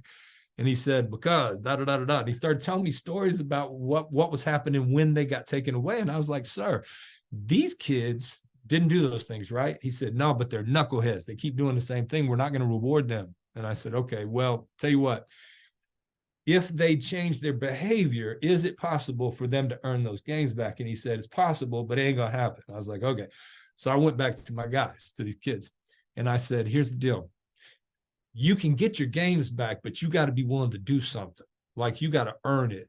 And they're like what? I said, well, I'll find out. And I go back to the warden. I said, what would they have to do? And he said, we got assaults on staff. That's our biggest problem. And so if they were willing to start treating the staff, the officers better, then yeah, they could probably do it, but they're not going to do it. And I was like, all right. So I go back to the kids, and now this is over weeks, not just in a day. And I said, look, would you guys be willing to treat the staff better if it meant you getting your games back? And they said, yeah, but if we treat them, that they ain't going to do it. You see how both sides were locked in on what wasn't going to happen. And sure enough, we put a date in the book. We told them what they had to do. The warden signed off on it. They got to work, and within 30 days, they got their games back. And now the game is, okay, now you got to protect those games. So when somebody's being a knucklehead and about to do something they shouldn't do, it's going to get taken away again. You got to protect that dream. You got to protect what you just earned. And that is the principle on which I developed, this whole thing, the pop story. And then I'm going to do the 7 principles that kind of lead to this, because, it's easy to just say, hey, settle down. That don't work at a prison that's on fire. The way we do it is, at Hays State Prison in 2010, the warden asked me to create a program for men who won't do programs. Okay, you got 10, 20% of the brothers, they'll do whatever you want them to do. Get a diploma, anger management, drug and alcohol, whatever it is, they're just program inmates. But the vast majority, the 80%, and certainly the ones who are running things, they're not trying to do programs, and they're the ones that need them the most, because they're the ones running things. Those are the guys that I want to get to. I had 12 guys, and we met together Tuesday at 4:00 in one of the dorms, and it was a small room. There were no keys in the room. It was just me and those brothers. We had Crips and Bloods and Gangster Disciples, Aryan Brotherhood, Latin King. No, we had the main groups. And these are just guys that were sick and tired of having to live in a place where they had to live. And the first step was, do you believe it could get better? Do you believe that you could change things? And that took, 6 months just talking about what could it be. They didn't believe it was possible, but we decided to try it. And we came up with 7 principles. And for 40 days, it became one of the books that led to kind of a curriculum. And it works like this. Those 12 committed to 7 principles. I'll seek first to understand my opponent. I'll find common ground with my adversary. I'll walk a mile with my rival before I judge him. I'll practice active listening and pause before responding. I'll practice compassionate communication and use my influence for peace. And when I'm wrong, I'll promptly admit it, quickly make amends. And I'll treat my enemies with dignity and respect, even if we disagree. Now, that's a tall order, like for anybody. It's like, and these are guys that are in the toughest prison in the state, and we're asking them to completely change. My last book is called The New Convict Code, and this goes against everything that they've learned in their culture. But I started teaching them, and they started trying it. They signed a peace pledge, and then all of a sudden, we started having open call-outs on Fridays. The warden, I have no idea why he let me do the things I do, because I was just like, they'd never done anything like this, but it was almost like he had no control. It's just like, yes, yes, yes, everything I was asking. And so on Fridays, man, we get just, I'm talking about, it was like a gangster party. We're in this big visitation room, and I made a risky move. Now, this is power with, okay? These guys have lived in a system, power over, you know, for their whole time. And they thought that was all they had. So we're in a big room, and I'm talking about there are enemies in the room, like Bloods are over here, Crips in the back, GD's down here, the Aryan Brotherhood, the Latino Brothers back. I mean, it's like a movie. It will be a movie, actually. And so anyway, I didn't really ask permission, but I started getting the lead guys, the power guys, the gang leaders, and I would give them the mic. And, you know, they'd never been given the mic. And if they wouldn't come, I'd have somebody I'd send for them. Hey, Kit, respectfully request your presence at the next meeting on Friday. And I would say, hey, listen, I'm going to give you the mic today. And here are the rules. No profanity, right? No gang references, no calling anybody out. You know, and it's got to be solution-based. Now, you would think that there's no way that would work. And I'm telling you, we never had an issue. This was a magical time in the toughest prison in the state, most violent prison in the state. We had 5 bodies in 6 weeks at one stretch. That's unheard of. That's like national news. And so to get these guys in the same room and then have leaders get up and address, it was so powerful. And I'll give you one little story. So there was a brother, and I couldn't ever get him to speak at the thing. He's a quiet guy, but he's a soldier. I mean, a lot of power. His name's Day, happened to be a Blood, doing 4 life sentences. And I would ask him, Day, man, I need you to speak at my meeting. He'd be like, no, I don't do that, bro. And so I just kept coming, and finally I just gave up on him. Not gave up on him, but I quit asking, until one day he came to me and he said, I'm ready. And I said, for what? He said, I want to speak. And I was like, really? Well, you know the rules, right? He goes, yeah, I got the rules. And so that day, when we had our meeting, we had the welcome, got up there, and I said, hey, we got somebody that's going to speak today. His name's Day. And when I said that, it was kind of like there was a palpable, you know, pause. It's like, Day is going to be speaking? And it's like, because he doesn't do that. And he's, man, if there's a war, you want Day. And so he gets up, it's quiet, and he kind of leans on the pulpit, and he's real quiet. And there's a teardrop that drops over his teardrop tattoos. And he said this, he said, brothers, I'm tired. I'm just tired. He said, I got 4 life sentences. They'll never let me go. I'm in love with a woman in the free world that I'll never get to see. And I'm tired. And it was quiet, like you could, just a moment. And he said something that was so powerful. He said, I've become something I never wanted to be. He got caught up in a system where he had to become this guy that he never ever, when he was a little boy, this wasn't his plan, but he got caught up in it because of our communities that are sick, underserved, under-resourced. The kids are dropping out of school and hitting the streets. You know, I mean, there's, you know it. We've all got these communities, especially in the states that we're talking about right now. And he was doing something that he never is supposed to do. He was showing emotion. Now he's too strong. He wasn't like weeping. He just let tears flow, and nobody said a word. Well, sitting on the front in the right in front of us on the corner is a guy named Miami. He happens to be a gangster disciple. Day's a Blood. Miami's done a whole lot of time, like 40 years by now. And he is a tough customer. He always sat on that corner because he felt like he was supposed to be my bodyguard. And so he didn't say much, but he was a guy that just, you didn't see him coming, but you didn't want to see him either. And he would always be there, man. And I felt like that was so special to me, that I had this guy that felt like he was my bodyguard in case something happened to me. And so as Day is sitting there and he's letting the tears flow, all of a sudden Miami stands up, and everybody's like, uh-oh, because these guys are enemy organizations. He makes his way toward the pulpit, whatever the stand, and he reaches into his pocket. Okay, now what do you think everybody's thinking? They're like, uh-oh. And I'm thinking that. I'm like, oh, snap, man, this is going to break my streak of no L's. And he reaches in his pocket. He gets to Day Day. Day kind of stands up and he reaches out and he gives him a tissue. He gave him a tissue for his tears to his enemy. And everybody was like, they broke into applause, the toughest men in the prison and the toughest prison in the state. And they cheered as they did the gangster hug, which is the closest thing to Brothers Behind the Wire, embracing. And it was this beautiful display of what this whole power with can produce.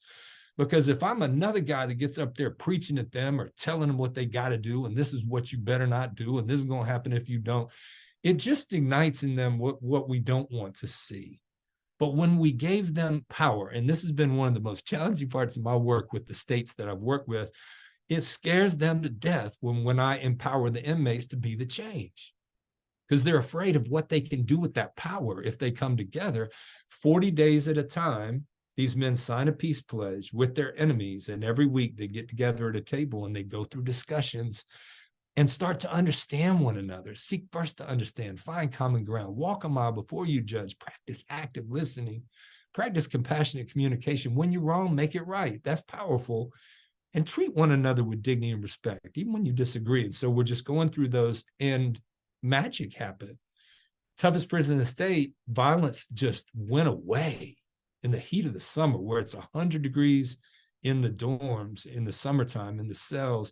That's when violence spikes. And it got so quiet, it was ridiculous. And that prison won Institution of the Year that year in the state of Georgia. It went from worst to first. Why? Because they had the power. You know, one brother came to me and he's like, it was the toughest dorm. This is another prison. It was the toughest dorm that was just like on fire. And I came to him, I said, what can I do for you? And he said, you can get our showers fixed. And I said, what's up? He said, we don't have any hot water. And they won't fix it, you know, because they're mad at us because we always fight. And I said, so what would it take to get the brothers to lay it down? And Kayshawn said, he's a powerful guy. He goes, say the word. And I said, what do you mean? Well, I mean, if you don't want any more fighting, just say the word. I'd make that happen. I said, okay, do that.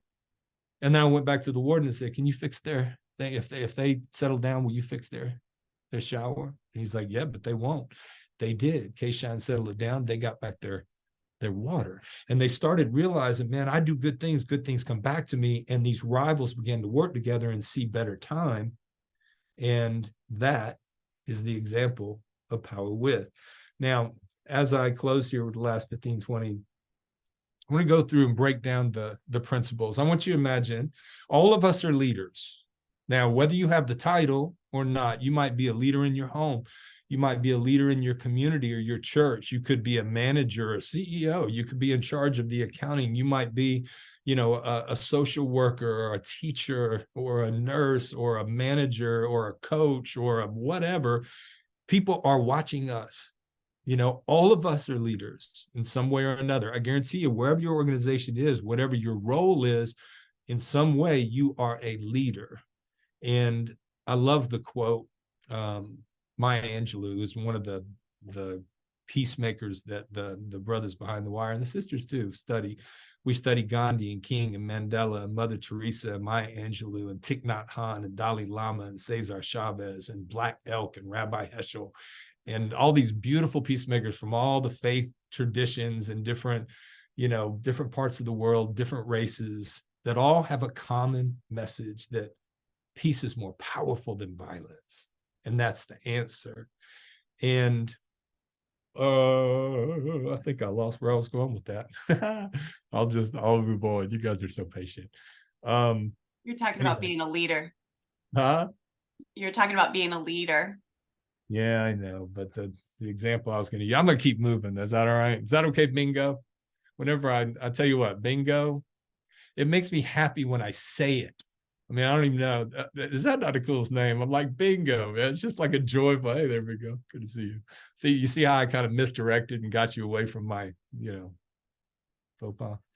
All right. So the 7 principles, the 12. The first one is seek first to understand the other. I already know what I believe. I know what I feel. I know what I think. I know my experience. I know what I know. I don't know what you think. I don't know what you feel.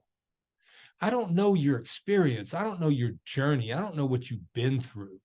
But if I come into it with an attitude of, I want to understand you more than I want to be understood.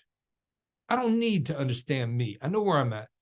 I don't know where you're at or what your journey is. Every one of us has a unique journey. We grew up with a certain perspective. We became, in many ways, what we see.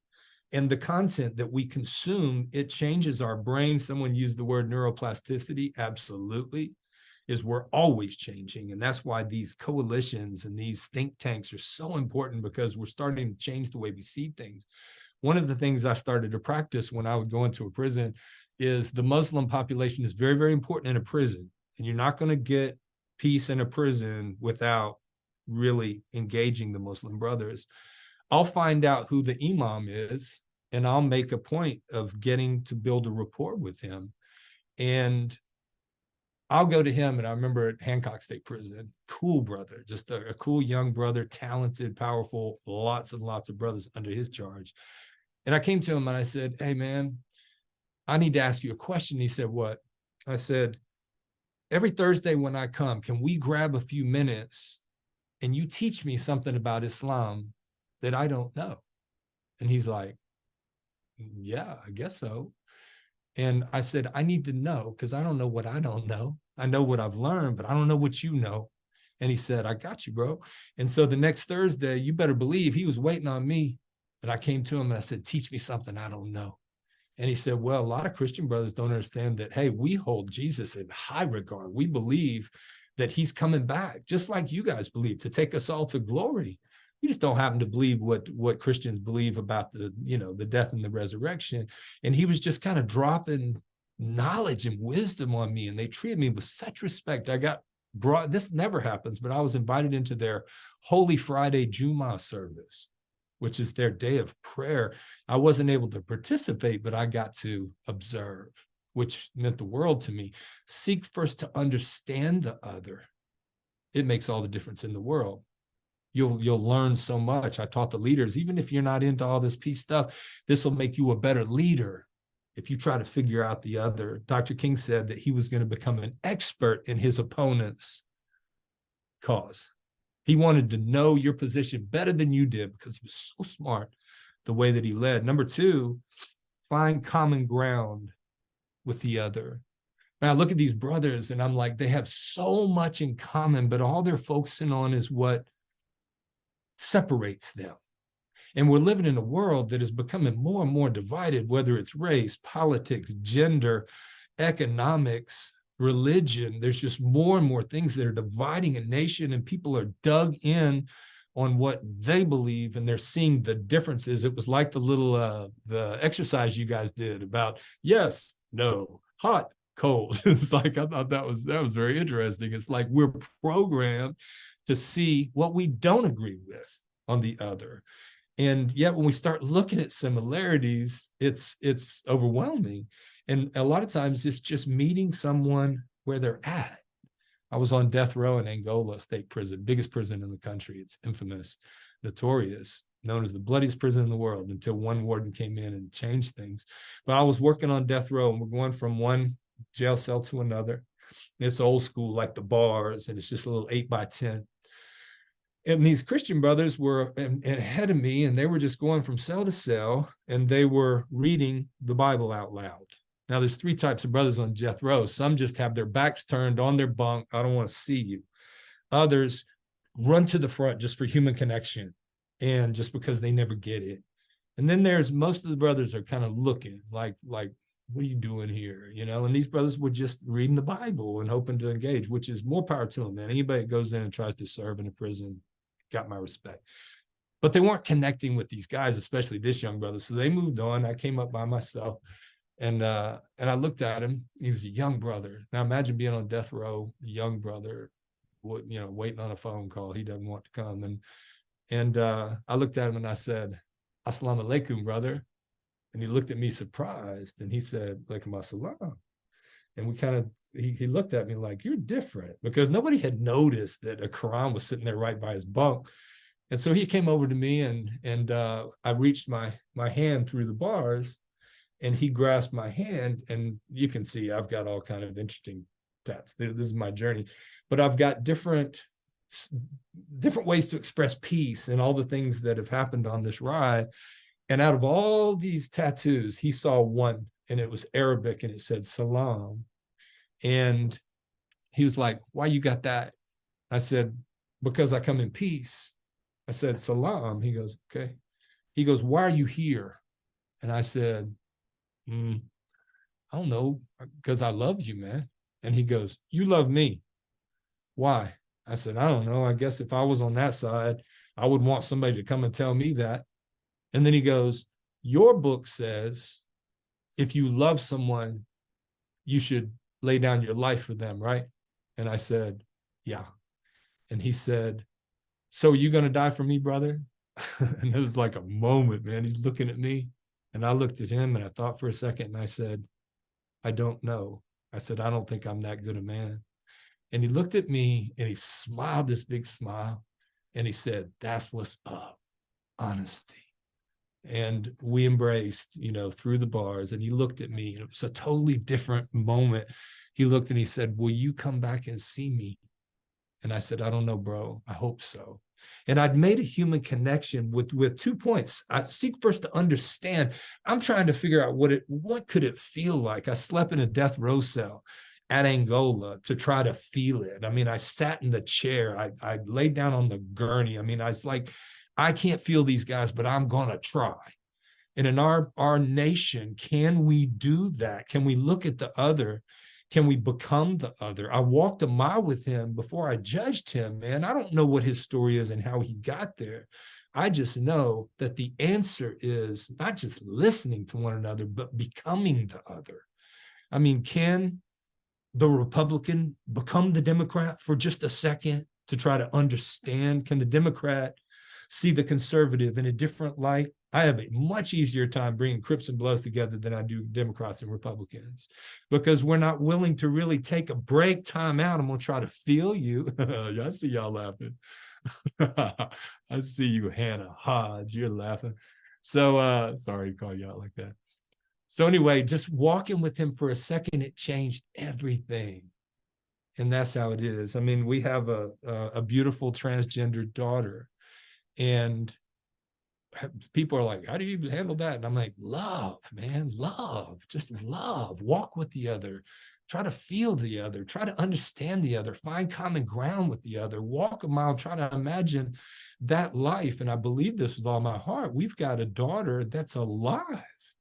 And I don't know if that would be the case if there wasn't love and complete acceptance. I mean, anyway, that's a whole nother thing. But can we come together in these issues in this nation? We can, if there's humility and respect and compassion. Fourth is that I'll practice active listening and pause before responding. Active listening is a lost art.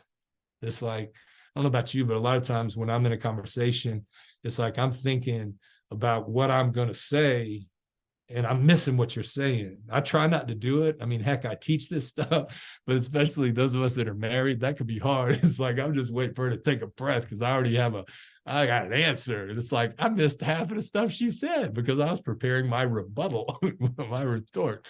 And I mean, but in today's world, everybody's shouting, ain't nobody listening. Everybody's dug in. You already know what you're dug in, man. Can you listen to the other? Man, am I willing to change my mind? I mean, I got to be in a space where I'm willing to change my mind. And I am, I promise you. You give me enough reason on an issue to change my mind, I will change it. Because I want to understand. I want to find commonality.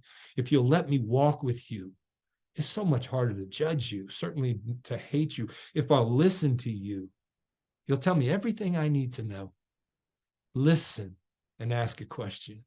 And I think we got to do this with our kids instead of talking to the kids. And it's like Charlie Brown's teacher, wah, wah, wah. And it's like, ask a question, listen, ask a question, listen, ask another question, listen. When they got no more questions, tell them, here's what I think you're saying. Am I hearing you? Now, let's try to find a solution together. That's what this world needs. 5, as I wind down, practice compassionate communication and use your influence for peace. Compassionate communication. Man, that's a word, compassion. Dr. King never wasted a word, ever. Every word was deliberate. I mean, his words were like poetry. They were majestic. And the way he spoke, this young generation doesn't know how to use their words, but we can teach them. Last couple little story. I was working in that tough juvenile prison, and one time, sometimes I get threatened and I don't know, different things. And there was this tough kid. He's grown up in prison, man, locked up when he was 12. He's done 7 years, and he just got out. He's 19. He was probably the toughest kid I tried to win. I try to win all of them, especially the most influential ones. And I could not win this kid. He just never would dap me up. He never would look at me, give me no respect. One day he challenged me. He said, "Don't you ever come in my dorm again." And I was like, "Why?" He goes, "I ain't got to tell you why. I'm just warning you, don't come back in my dorm." And I'm like, "All right." And so I kind of respected, what he wanted. And then I started working on it. He stopped coming to my meetings. So I would send brothers to him and say, "Hey man, Kit said he missed you today." And bump him, blah, blah, blah. And I kept working on that until finally he showed up. He started kind of issuing demands on how it was going to be and da, da, da. And so I just started working on him, man. I'd go over every time. I'd go over and I'd try to dap him up, and he wouldn't dap me up. And I'd go back over and I'd try, and he wouldn't do it. And then finally one week I put my hand up and he did that, but he didn't look at me. And then finally I got to where he would dap me up, and I would kind of pull him in and I'd say, "Respect." And he wouldn't say anything back to me. And the next week I'd go back and I'd say, "Respect." And he said, "Respect," which is a big deal. And then he got to where I'd let him he'd do the gangster hug with me, kind of pull me in, and I'd say quietly in his ear, I'd say, "You're a good man." And then he would walk away. The next week, "You're a good man." He'd walk away. The next week, "You're a good man." I just kept on reinforcing it until finally he was shipped out. I never, ever won him. And I thought, man, I missed him until about 3 weeks ago. And one of the kids I'm mentoring one of the kids that got out, he said, "Hey man, Samson wants to see you." And I was like, "Really? That could be a good thing or a bad thing." Now he's in the free world. He's going to come and see me. But he didn't. He wanted to get together, man. And he said, "Man, I'd love to get together." And it found out that he was respecting me without showing me, because in his world, you don't do that. Now I want you to think of the toughest cases that you have, whether it's someone you're serving, or whether it's a coworker, or whether it's just that person that gets on your last nerve. It can be a family member, which is challenging. It can be a neighbor. I'm talking about right now, don't start pointing at anybody on the screen, but think of someone that just gets on your last nerve. Could you do this? Or it could be a whole people, a different type of person, another culture, another race, another religion, another politics, whatever it is. Could you seek first to understand them and put your thing on pause for a second? Could you find common ground with somebody that you think you got nothing in common with? Could you walk a mile with that coworker that's she's not nice, he is rude, whatever it is, and understand that maybe they're dealing with something that you're not aware of? They might have an elderly parent that's just moved in that has Alzheimer's. They might have a special needs child. They could be going through a divorce. I mean, they might be on the verge of bankruptcy. They could have been diagnosed with an illness. They might have an addiction. There might be mental illness involved. There's so many things that bring us to the place we are, and then we bump into each other and have to work together. And what we need is compassion, and what we need is empathy. And the last two is, when you're wrong, promptly admit it and make it right, and treat the other with dignity and respect, especially when you disagree. I'll close with this. There was one kid that came through Eastman, and I almost missed him. Like, when he came in, I knew he was somebody, because when you get put in this camp, you get beat up. I mean, you're just going to get beat up when you get to the dorm you're in.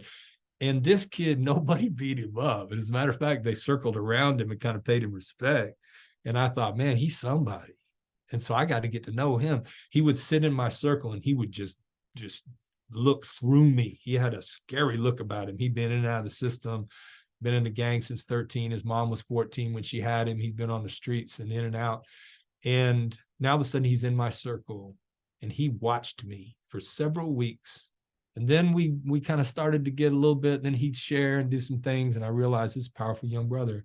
One day we're standing out in the yard and I said, what are you trying to do? And he goes, what do you mean? I said, when you get home, when you go back to Free World, what are you trying to do? And this young brother looked at me and said, I want to do what you do. And I said, really? I said, what's that? He said, I want to be a motivational speaker. And I said, well, first of all, that is not what I am. I kind of don't like that.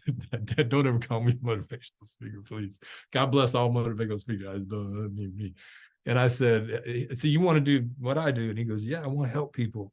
And I said, you ever been a hero? He goes, what do you mean? On the streets? He goes, yeah. And I said, well, you're going to have to find your superhero, bro. I mean, you're going to have to find your superpower because what you're saying ain't easy to do. And so he said, I said, if you hook me up, you get together with me when you get out, we'll talk. Sure enough, he got out. Sure enough, he did what he said he's going to do. And that was a year ago. And this brother has slowly pulled away from the gangs. He's been a wonderful mentee. He always keeps his word. He does what he says he's going to do. And that kid, we finished, I've gotten him in front of all kinds of people. And one day it was a magical day. I got him in front of a special needs school and this tough gang kid who was transforming. He spoke in a way that these kids could understand, very gentle. And then I went and took him and we did a podcast and I interviewed him on my podcast and which you can find on my YouTube channel. And he was brilliant as we talked about the life and people got to understand how a kid gets to where he's at without judgment. And then later on, I took him to another high school and he spoke to a very tough group of kids and he spoke their language. And at the end of the day, I said, bro, we were sitting back in the yard at Eastman. I said, what'd you say you wanted to be? He said, a motivational speaker. And I said, what did we do all day today? And he went, motivational speaking. And I said, did you get paid for this thing today? And he goes, yep. And I said, what does that make you? And he went, a motivational speaker? And I was like, yes, sir. And I thought, if I wouldn't have practiced the principles, I would have missed him and he'd still be in those streets. Thank you for your attention. Thank you for your respect. Thank you for your mission. I'm behind you all the way. I hope what I said helped somebody. Love y'all. Respect y'all. Thanks. All right, if y'all want to come off mute and clap and give me welcome, come with me and say thank you to Kit. That was awesome. Awesome. Thank you so Awesome. much. That was Thank amazing. you. Unbelievable. Yay. Thank you That so was much. So wonderful. That was amazing. Yes. I love it. So it sounds like it's really resonating with folks, and we're so happy that you're here and share these really inspirational stories. But we definitely want to make sure folks can get to lunch. If you need to go ahead and go now, we're going to come back at 11:35 and try to start from then. That's good. But if you have a couple minutes, we had some great questions in the chat. You mentioned a book you read that changed your life. Do you remember what that is? And can you share with the group? The thing that really lit me up was, I think at 25, it was Let the Trumpet Sound. Let the Trumpet Sound. Yeah, Okay. a biography of Dr. King. And got it. It just, I mean, I'm so blessed. I've gotten to know his family and Dr. Bernice. We did a book signing together. So, I mean, he's my hero. Yeah. That's awesome. And then Kit, there was one comment. Someone, I think Wanda Austin wanted to know, where do you get the cool merch from? The t-shirt was awesome. Well, here's what's going. Okay. The front says brutally tolerant, right? The back says, I don't know if you can see it. Wait, I can't see it. Peacefully something? Peacefully savage. Great. I like that.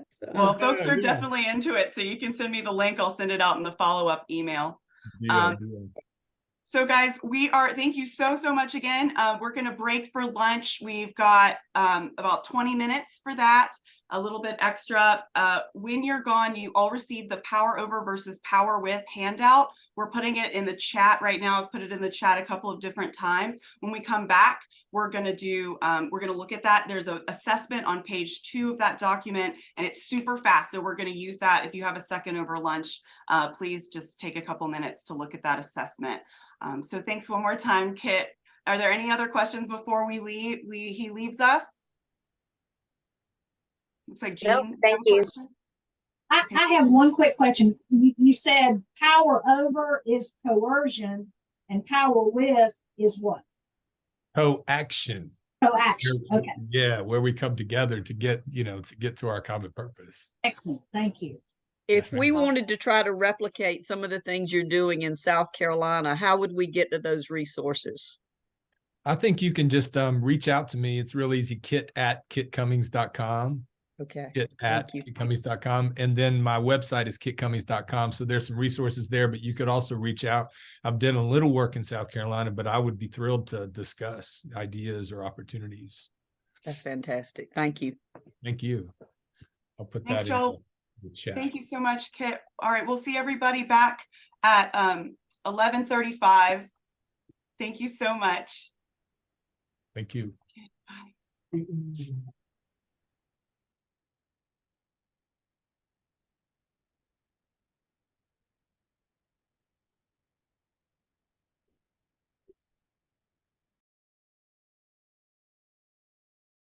Grateful for everything in the chat. We love all the interactions. So if you can go ahead as we get started on the power over versus power with section with Tisha and Bingo, put in the chat, use the emoji function that's in there.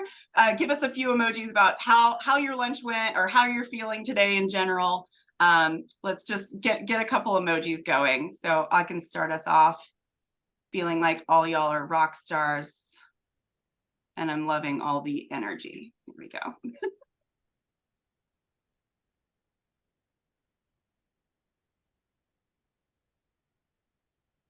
Janine, what's the, you look scared. Don't be scared. Oh, Haley, That's not me and you are the scared. That's nerds. wonderment. A lot of Oh, information. that's okay. You're in wonderment. All right.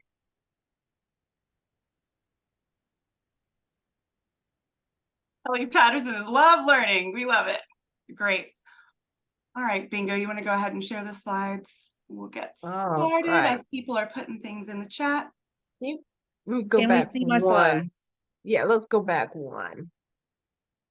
First of all, we just want to say we know how challenging it is on Zoom to have these kind of discussions, but you all have been so generous sharing and participating. So we just want to say kudos to everybody here because that really makes these conversations so much more richer.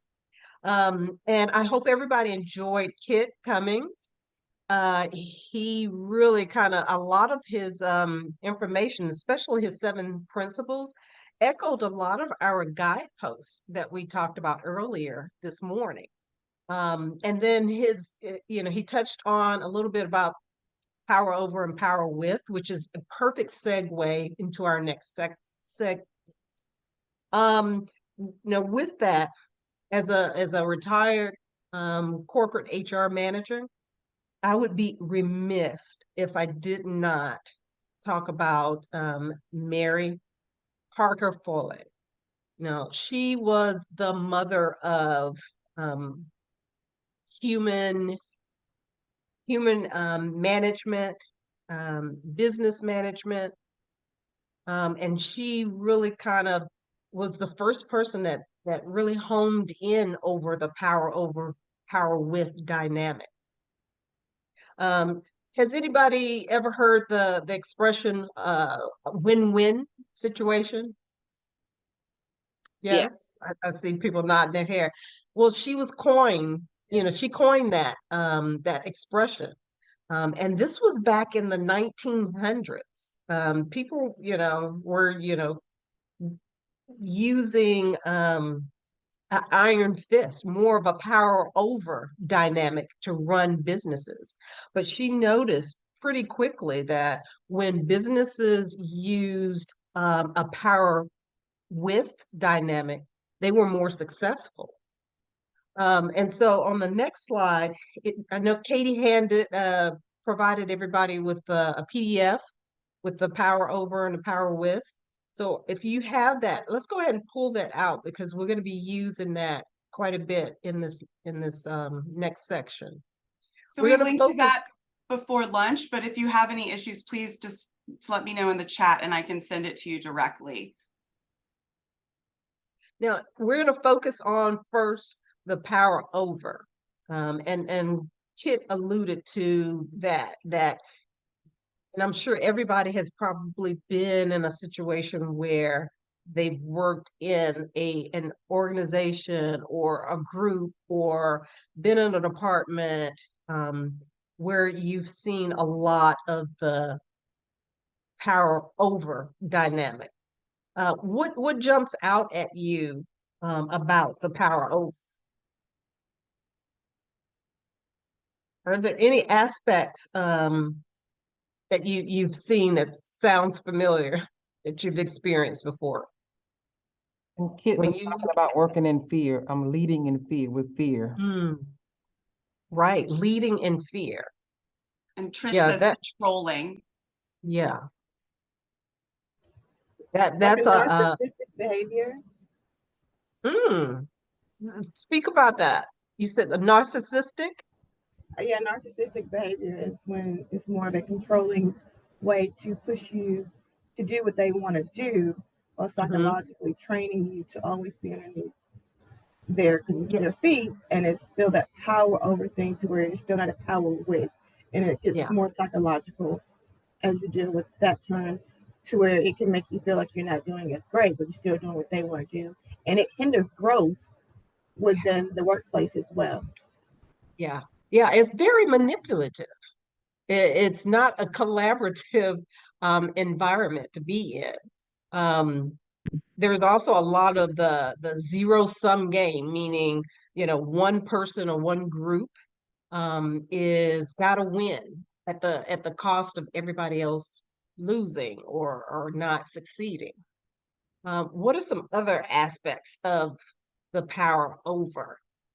Oh, okay. Courtney says telling without asking. Yeah. It's like, turn off your brain. I have all the answers and I will tell you. A lot of times this is in an environment where there are a lot of rules. People are not able to be very creative. They're not able to add insights.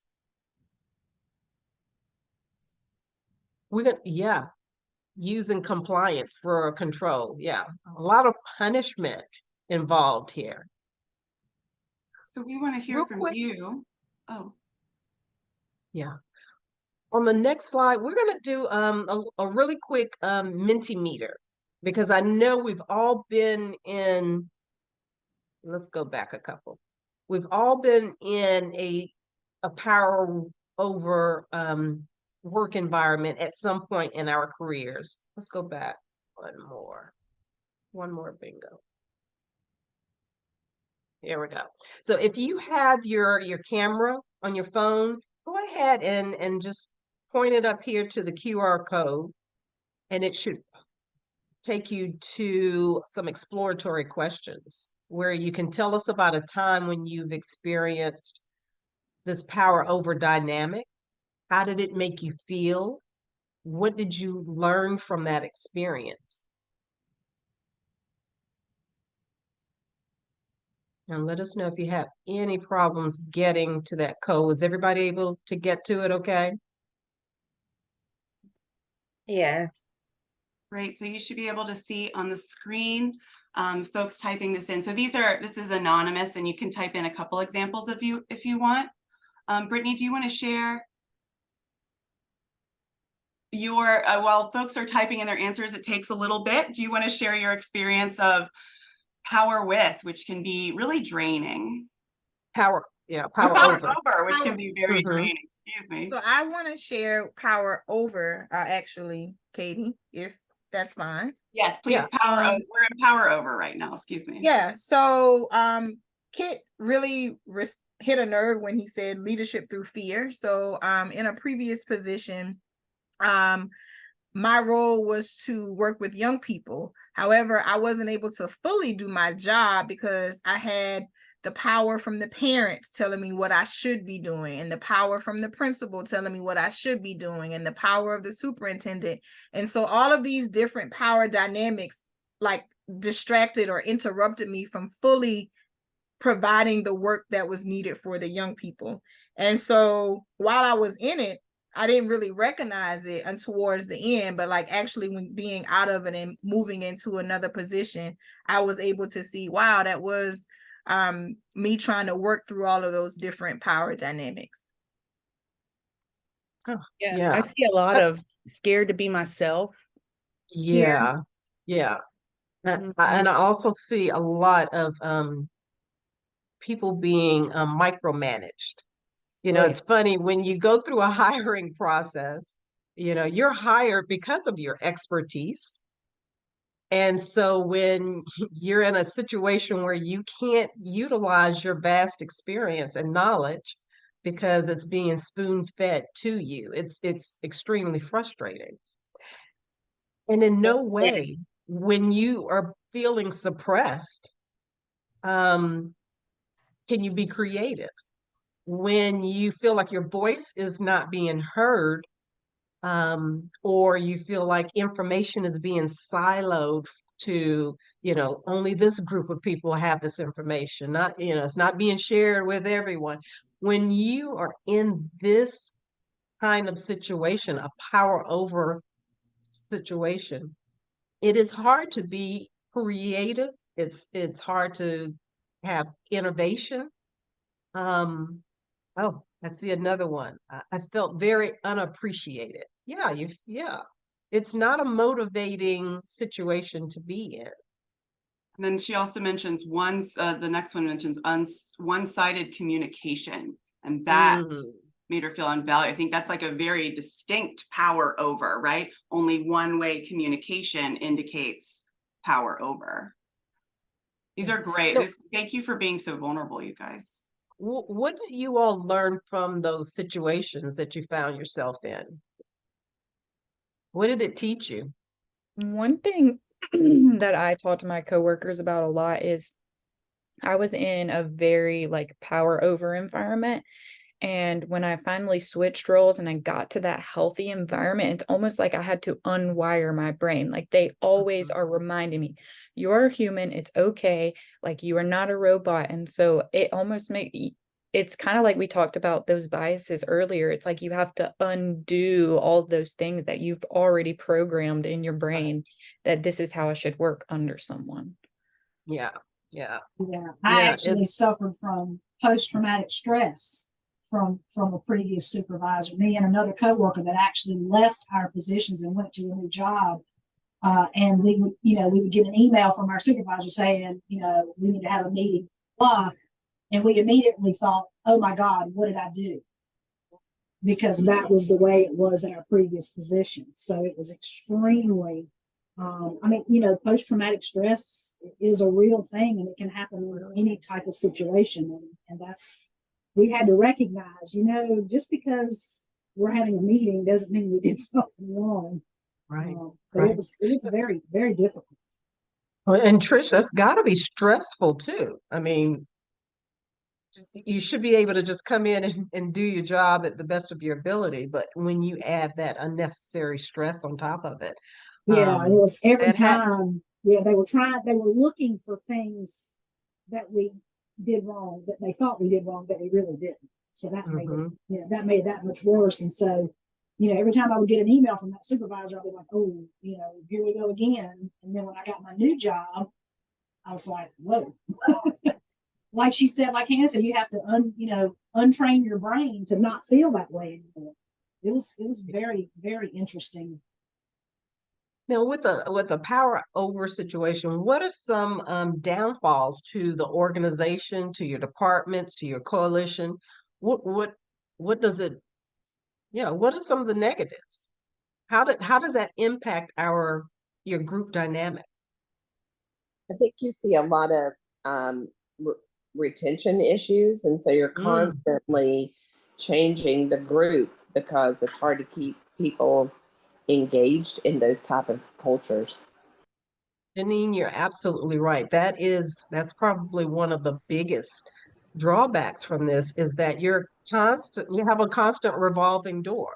So just when you get people trained and they're up to speed, the environment's so toxic that they exit. And so now you're back to ground zero and you're in a, you know, a never ending revolving door of people. And you're losing great resources too. What about morale? But to go back to what you were saying, the company oftentimes will miss out on great potential ideas because they put a person to where they're making them no longer speak in a situation where they could be greatly helpful to help push the company forward. Because of how they've been treated, now they don't say anything. Right. Yeah, that's we had 6 of 10 people in our department all leave within a year because of one person. Wow. That's a big indicator. And so everybody else has great to stuff in the suffer. chat too. What about productivity? What does that do to productivity? You're not going to give your all. No.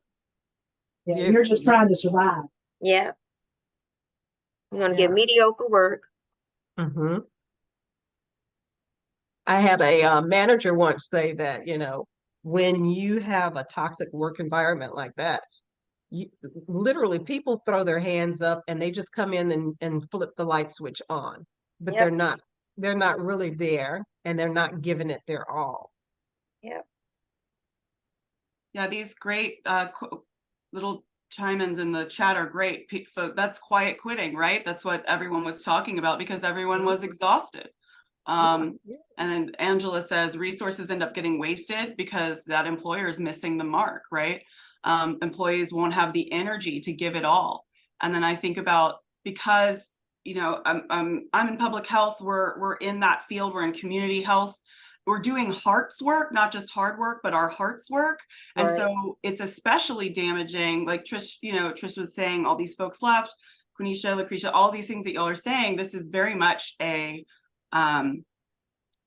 like, it becomes so disheartening when you're trying to do your heart's work and you're being shut down when they're not living by the principles that we're supposed to be espousing as professionals in this field. So true. You know what, Kelsey brought up a really great point, that it stifles creativity. Because can you imagine that you're in this environment, you don't feel appreciated, you feel micromanaged, you don't feel like you're being heard, so people tend to pull back instead of being, you know, sharing and being communicative. You have the opposite effect where people just kind of sit back and they're more reserved. And so what I think a great organization does is allows people to bring their ideas forward so that it sparks that synergy where, hey, Katie says something and that sparks a thought in Bingo's head, and then, you know, everybody's chiming in, and that's where your creative energy comes from. But when you don't have that, then you also don't have a lot of innovation or growth in your department as well. What else? People fall back. Okay. I feel like I need to clarify. So I guess I wasn't speaking in terms of a boss or a manager. My response was when it says, you know, power over dynamic in terms of problem solving and providing solutions. If you're not truly listening, but you just use that power over mindset and you say, well, I this is how we're going to solve this problem, you end up wasting, or I've witnessed the sad waste of really good resources because it missed the mark, because it didn't stop and truly listen and then build the solution around that compassion-based, empathetic solution. Yeah, I love that, Angela. Thank you. You're right. Now, so we figured out and identified what power over is. I think we all agree we do not like that and do not want that. let's look at the other side of that, power with. And we're gonna let Bingo kind of lead us on that. Thanks, Tisha. So like I put in the chat, it's all kind of tied to the scarcity mindset, right? There's not enough. And if you see this, if you look, the perspective, the world is generally hostile. The power with mindset is the world is generally friendly, right? Power over is divide and conquer.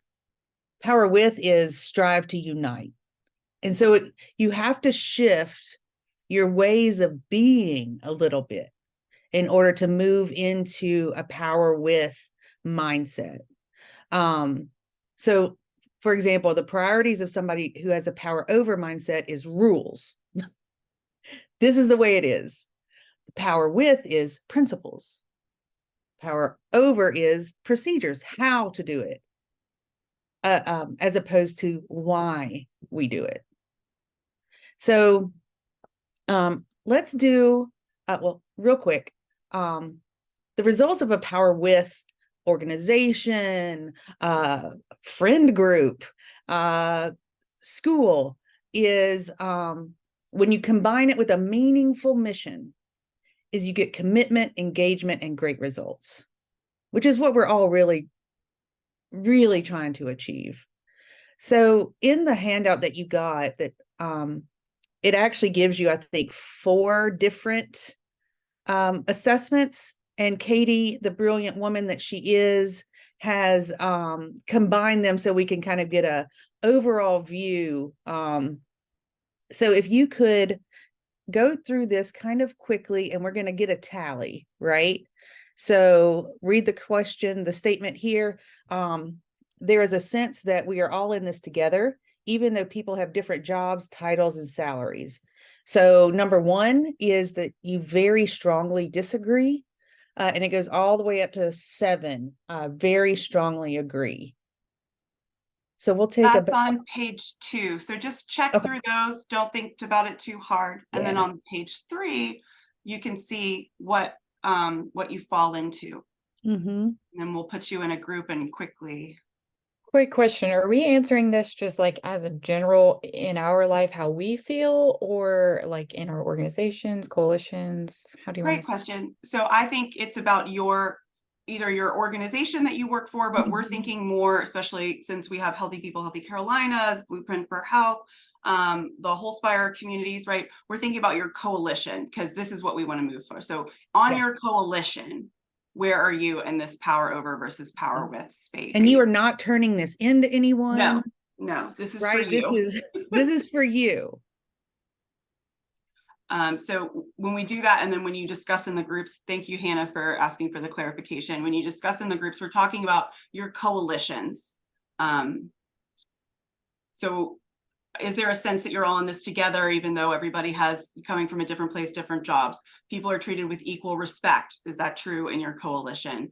Try to be as honest as possible, because we want to be able to make a difference. And we know we're all not acting perfectly because this work is hard. And sometimes we're not our best selves when it comes to we can't do everything perfectly, right? Talking about conversations, people who do the work shape how the work is done. That's important. See how that's power with. Information and data are widely available to everyone. That's about transparency and communicating things. Is anybody hiding information or not? So if do you want to get a thumbs up? Is everybody had a chance to at least look at this and get a number down so we can discuss it in groups really quickly? Yes. Awesome. Look, I'm seeing head nods. Okay, great.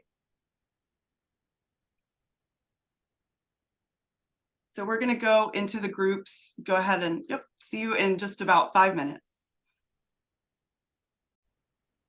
All right. So as everyone comes back in, we're going to go straight into a longer breakout with that same group again. So Can somebody come off mute though and let us know, were you able to do this with your coalition hat on? Because we definitely don't want this to be for your individual organizations. We want this tool, the handout and the quick assessment, to be something that you can take back to your coalitions, look at it, see what all of the different coalition members get, what their thoughts are, and then go to that page 3 part that says, what now? It's up to you. And we have some those 3 prompts on there that you can use as discussion questions back when you're with your coalition. So was it easy or hard to think about this within your coalition lens? No, Katie. No, go ahead. This is Janine. I'm sorry. I'm new to my coalition, so it was a little hard for me because I'm really new. So Sure. I haven't had a lot of time with my coalition yet. Sure, but you know, first impressions are often really correct, so I'm sure you could at least do part of it. There's some issues with the breakout rooms. We'll try to fix that. Did anybody else have a hard time, or do you feel like that was any other revelations that came up talking with the group? Anything interesting? I was just like Janine. We were in the same group, and I've only been to one meeting, but I did share that my first impression was that it was a great group that I was with, and I was excited to work with them, but just didn't have a whole lot of experience at this point to see where we're kind of based out of. Does anybody that has maybe some longer standing with their coalition have any insight? I was talking about our group, and we started as a group that was drawn together based on our different interests and passions, but also our community work and our workplaces. And we all came together, and then we formed into a steering committee. And then we worked on using data to help guide our decision making.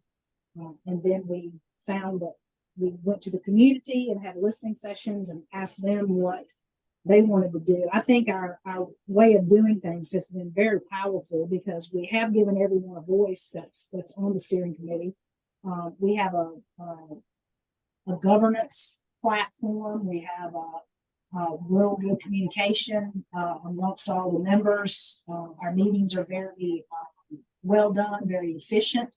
So I had a very high score. Mine was like 32. I mean, we just do a lot of things really well, and it just makes me very happy to see everybody working together in our group.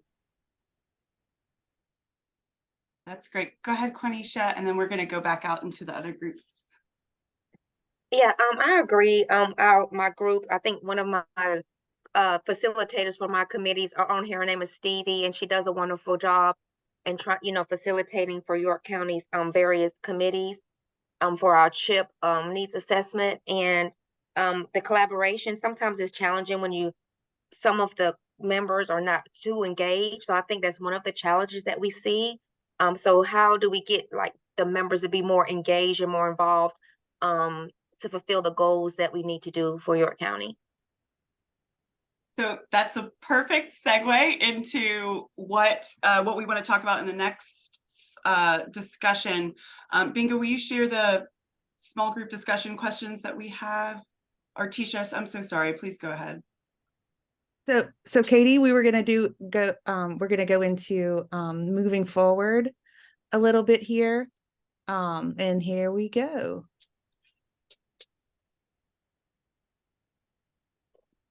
You want me to read them off, Katie? Yeah. So how can we utilize power with principles to create inclusivity with our coalitions and in our community engagement? And I've heard a couple of really good ideas there. And what's the best approach to ensuring all voices are heard and thoughts and ideas are welcomed? Can you please copy those into the chat so we'll Absolutely. have them our group? Thank you.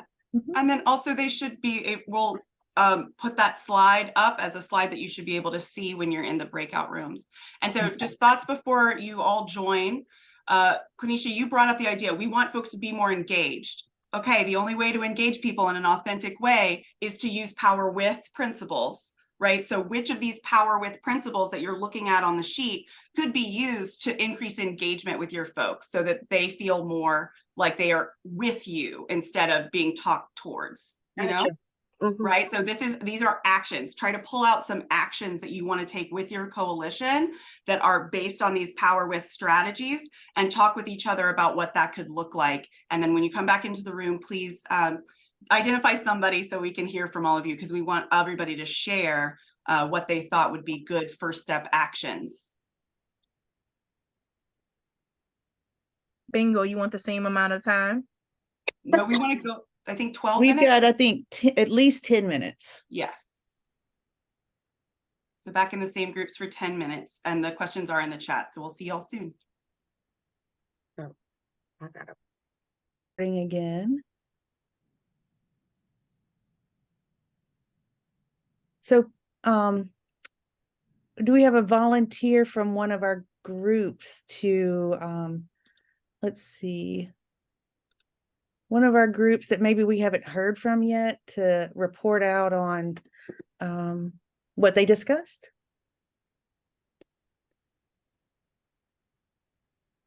Wanda Austin, what was your group like? And then next we'll have Angela, because Angela, I think you were talking with the mute button on, so you'll be next. In my group, first of all, I got the first question, question that was asked. I got that wrong. I was talking about my job, not my coalition. So I love my coalition, which is Holspire. What I talked about was that I love that when I have a question, or I want to give an opinion, or I want to say something, everybody is engaged and everybody's open to hear what you have to say. And it makes me feel like, wow, I'm being heard. So wonderful. I think that's what's great about the Holspire. You're heard, and they will jot it down, and they will go from there. And they will also pick your brain to go deeper into what you had to say. So I love it. Thanks, Angela. Just love it. And I feel we work really great together. So we're hopefully looking for some actions that came out of what power with what are the power with concepts that you can use, and how will you act on them in your coalition as you move forward? Just always come with some good ideas, read the agenda, what we're going to talk about ahead of time, so you're ready to participate and actively participate and show up and be ready. Quenisha has her hand raised.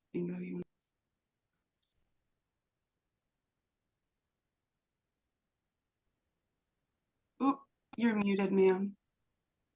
We spoke about having subcommittees, like we have goals, you have goals for your coalition or your committees that you're in, possibly to get more engagement, have maybe a subcommittee honing in on the expertise or of some of the members within the committee that are that specialize in a specific area, so they can be more engaged and feel more like they're needed and belonged. I think that's a good idea to utilize the help that you have on a committee by focusing on the expertise of those committee members, by having them join specific subgroups within the goals that you're trying to reach.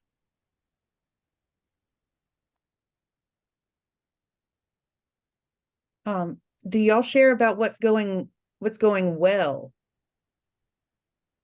in your coalitions, in your meetings? Shelley. This is Cheryl, but I'm the second Shelley that's in the meeting today, and we're from the same coalition. But yes, I'm just thinking with Fairfield Forward, we do have monthly meetings. Well, they're board meetings, and then they're coalition. There are minutes, so folks have an opportunity to, one, if they've missed the meeting, they can see what has happened. And in the meetings, there's always time for them to share feedback, ask questions, and be actively engaged. Okay. Can I hear from someone who, anyone here go, oh my gosh, we should do that in the Power With column? What a great idea. We should incorporate that in the Power With column. We talked about, being respectful of each other's work. Because when you have a coalition, you have people from different community organizations, different nonprofits, you have just regular citizens, but especially respecting the work of the different groups, and not like stepping on each other's toes. Yeah. But being inclusive. Yeah, Trish, that we all have something to contribute. Right? Everyone has something to contribute. Everyone has a reason why they show up at the coalition meetings, right? And find out what those are. Let's hear from one more person. Shelley, the other Shelley, the third Shelley. Sorry. It's great to have so many Shelleys in one group. We in our group, we talked about having the parking lot, like a sticky note board or whatever, that we could get back to things later, or a discussion at another time, or just so we didn't forget. And then we also talked a little bit about introverts and extroverts, and maybe like in coalition groups there's some people who are maybe too shy to speak in public, so giving them an opportunity maybe to do some research, to come back to the group with information, that kind of thing. And also we talked about the pregnant pause, I guess that's what you can call it, is just taking a break. And when you ask a question, I've been in meetings before where the facilitator is really worried because nobody answered, but at the same time, I think for some people, it takes a moment to process what they're going to say, and the facilitator has then moved on. So then they're like, oh, forget it, that kind of thing. So I think having that pause after a question, and if nobody answers, is okay. Just give it a minute. Yeah, one thing that that Tisha and I use is, we pass around a literal kitchen timer. So everybody gets like 1 minute to contribute, or it could be a talking piece, or it could be nothing, and just kind of go around and let everybody, I think what might be, especially for those of you, all of us who, as Katie said, we're doing heart work. You need to check in on each other's heart a little bit. It's rough out there, and it's not going to get any better unless we can learn how to really lean on each other and lean into each other's attributes. Like, maybe I'm not the best at spreadsheets, and so thank goodness I know Brittany, right? Because Brittany is really good at spreadsheets. So really utilize each other's strengths, and not think that you have to do it all by yourself.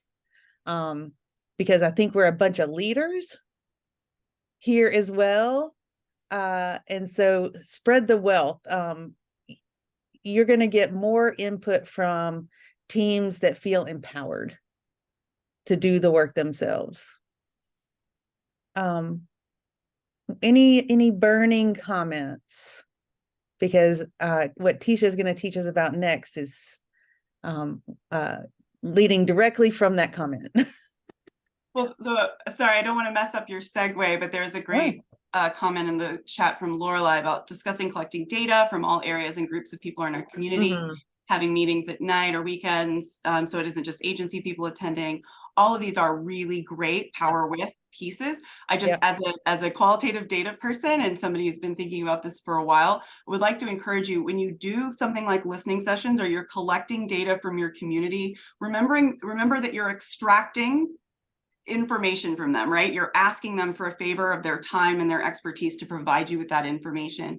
So make sure each time that you do that, that you're providing the results of that information back to them in a way that they can access it. It's a huge part of like equity in terms of data collection and data sharing. So I just want to put that bug in your ear that that's a way you can be power with your community. So yes, you're collecting that to have it collecting that data to have it impact your strategies, and so that it informs what you're doing. The community is engaged in what you're doing, but we all need to remember to share what we've put back together back to the community in a way that they can see it. Thanks, Katie. Yeah, I think that's critical, but I also think too, a lot of times as organizations, we want to tell people what they need. Yes. And we really need to take a step back and ask them. Somebody gave an example of someone going to a neighborhood and asked this one person, so, we were thinking about doing, a community garden here to help, with fresh fruits and vegetables. And she said, well, before you do that, you need to get rid of that trap house over there where all the drug deals are taking place. So sometimes we're so invested in what we want to do that we don't listen to what they need us to do. That's huge. I wish we could tattoo that on everybody's forehead. Yeah, it's the from the disability rights movement, the nothing about us without us. That's something you should think about every time you're in a coalition meeting, right? Like who is here that we're speaking for? Yeah. That is not in the room. Are we making any assumptions about what their needs are? So that just very similar to what Trish was saying. Brandy, did you have something? I thought you came off mute for a second. Brandy Freeman. Okay. All right. Thanks, y'all. These are good action steps, and I like seeing all the stuff in the chat. It's really important. Thank you.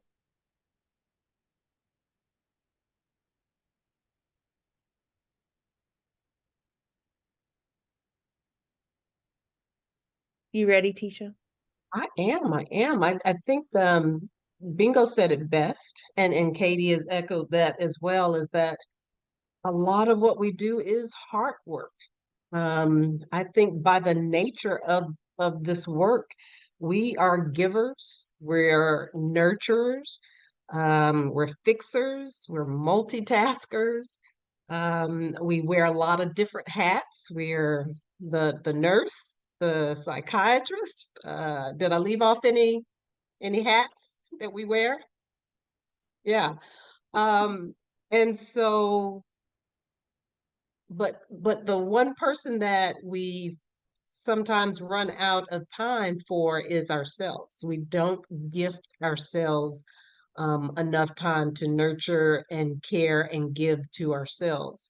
Does anybody, if you've ridden a plane, what's one of the first things they tell you about, if you're traveling with, a child or someone you're caring for? If the masks come down, who gets the mask first? You put yours on first. Yeah. You're no good to the person you're caring for if you're incapacitated. And so therefore you have to take care of yourself first. Bingo, if you can advance that slide for me. Yeah, you have to take care of yourself. And a lot of times we feel like we don't have enough time. Oh, I don't have enough time for myself, or sometimes we feel like we're a little being selfish if we think about ourselves. And I'm here to tell you that you can't be as effective as you want to be if you are run down and exhausted and tired. You can't bring your full self to the work that you do and the people that you want to care for. Real quick in the chat, type in just a guesstimated amount of time, number of hours that you would say you use in terms of self-care every week. How much time do you gift yourself in self-care?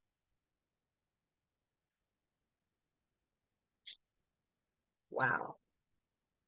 And in 5 days a week, that's what, 40 hours? And I'm seeing 0, an hour maybe, none, 2. Yeah.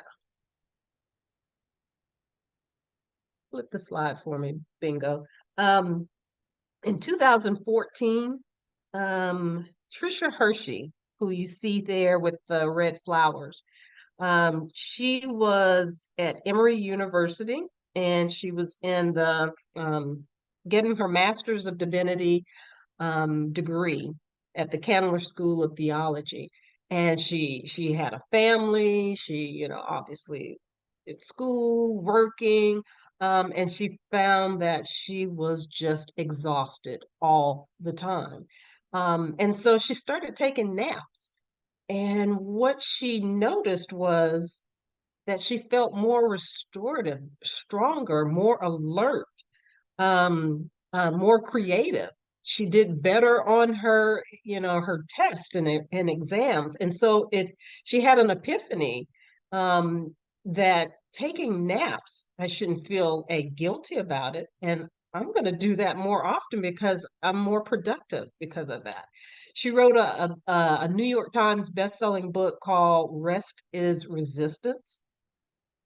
And through this writing process and this whole process, she realized that our bodies are vessels.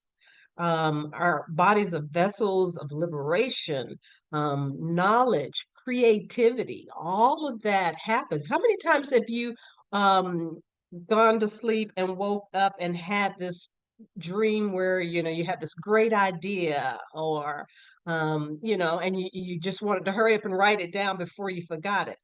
She feels like a lot of that innovation and creativity in us, problem solving, happens when our bodies are and our minds are at rest.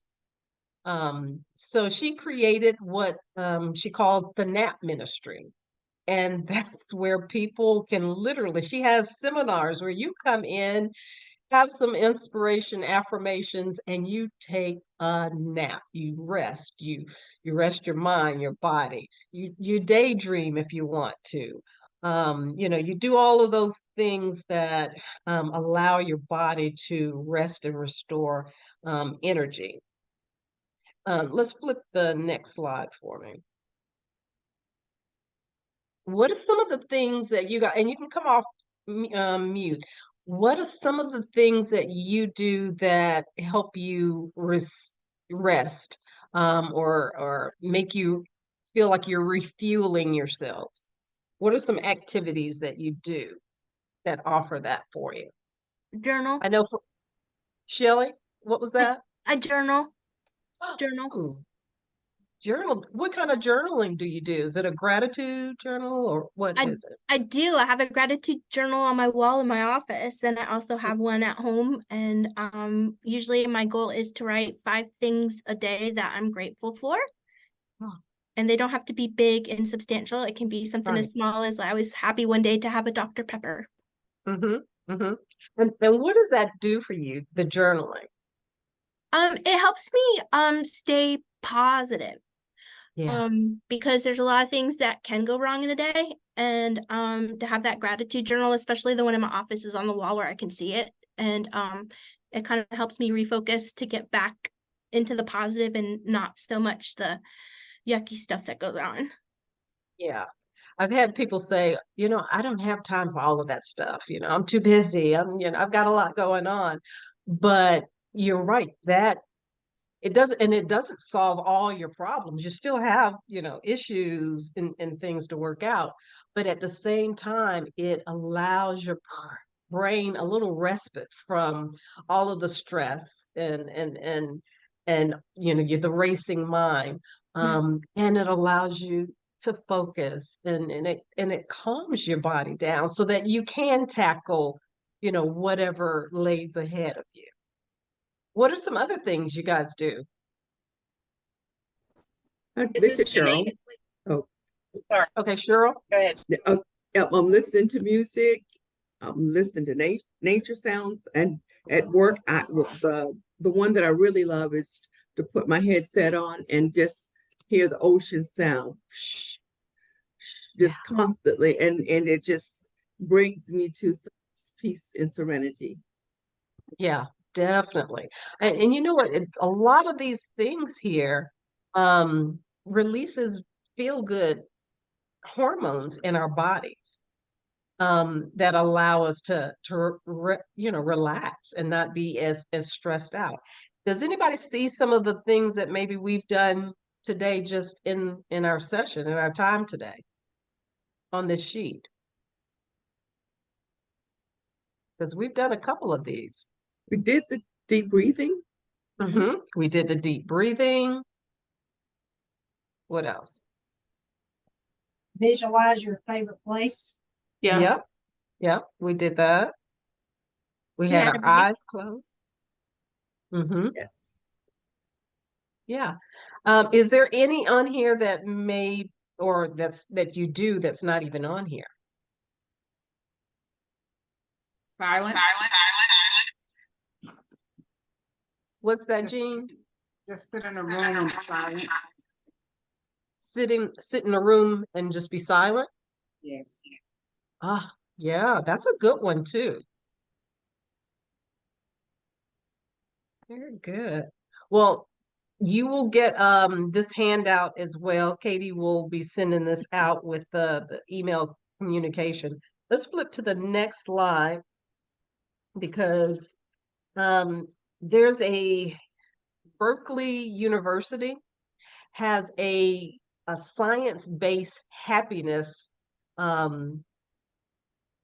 website, and it's called Greater Good Science Center. And I signed up. It's a free, newsletter that they will, send to your email every day or every week. And I saw this one that has a calendar, and it's a happiness calendar. And each day they give you a suggestion on something that you can do to find that peace and restorative part of your body. And each one of them, if you click on them, it's a link. And the link provides you with science-based information on why that's good for you and what it will, what you'll benefit from it. Can you just find on here some of the things maybe that we've covered here, or maybe it's just something that speaks to you that you'd like to try?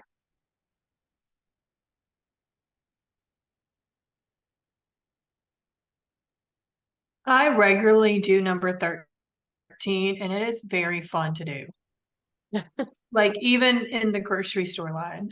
I mean, you have to be psychotically outgoing to do this, but it can be a lot of fun. Yeah, that's a good one. I like 21. Notice the feelings you have about your feelings.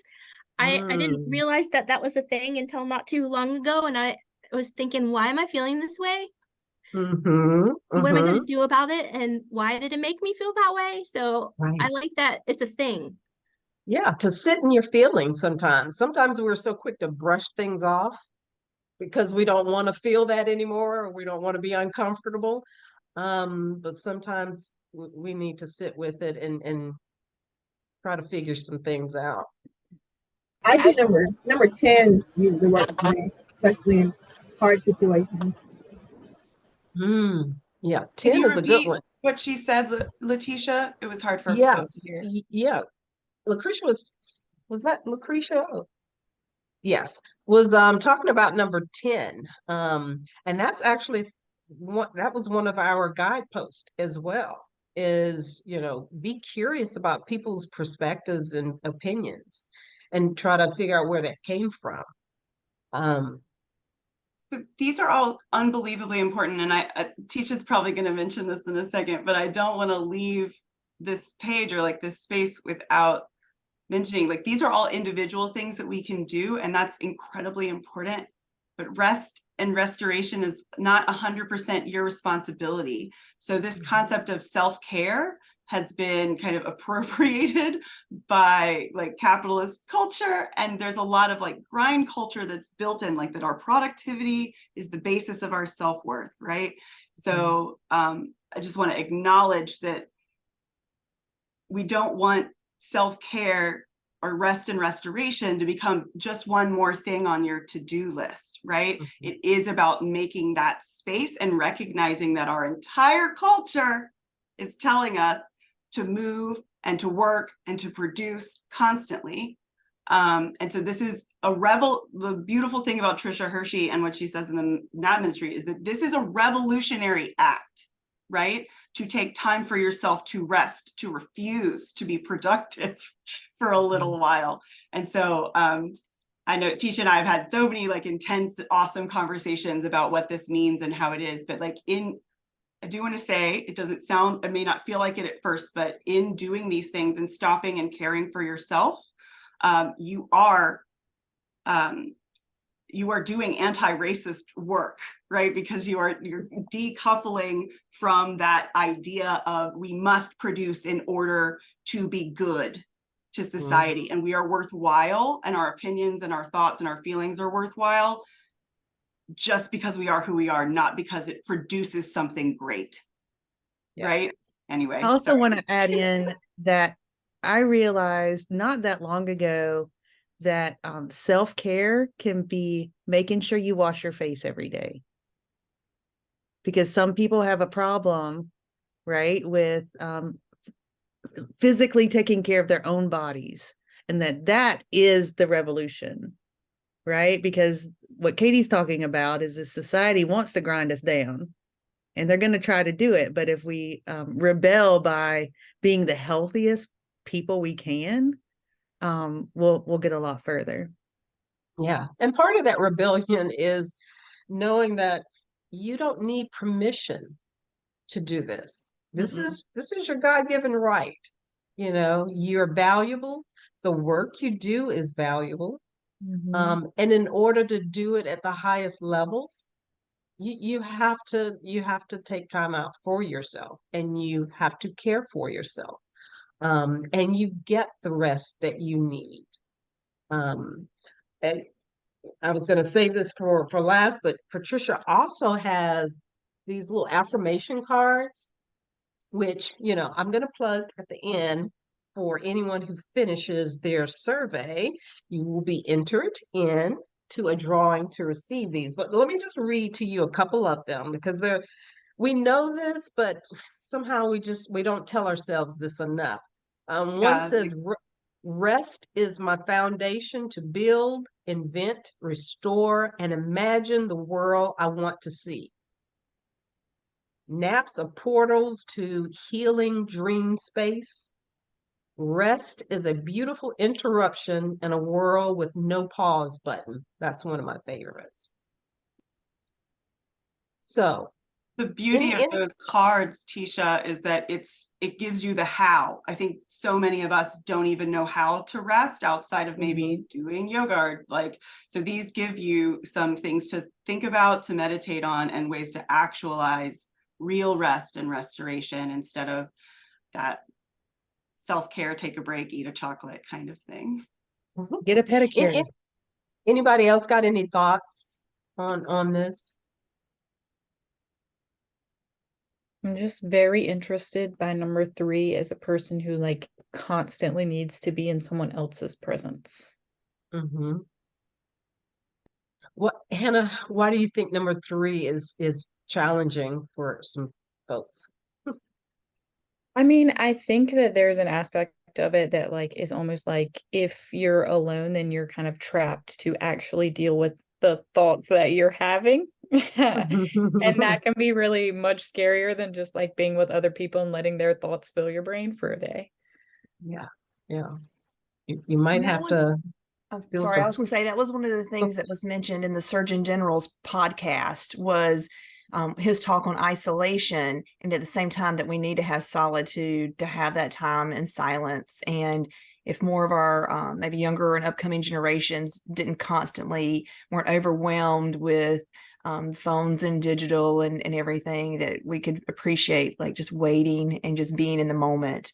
And so I thought that was kind of interesting. It was for any of you that didn't watch or listen to the second podcast, I highly recommend it. It was mind-blowing that this was coming from like a medical professional, the basis of love and mindfulness and public health emphasis.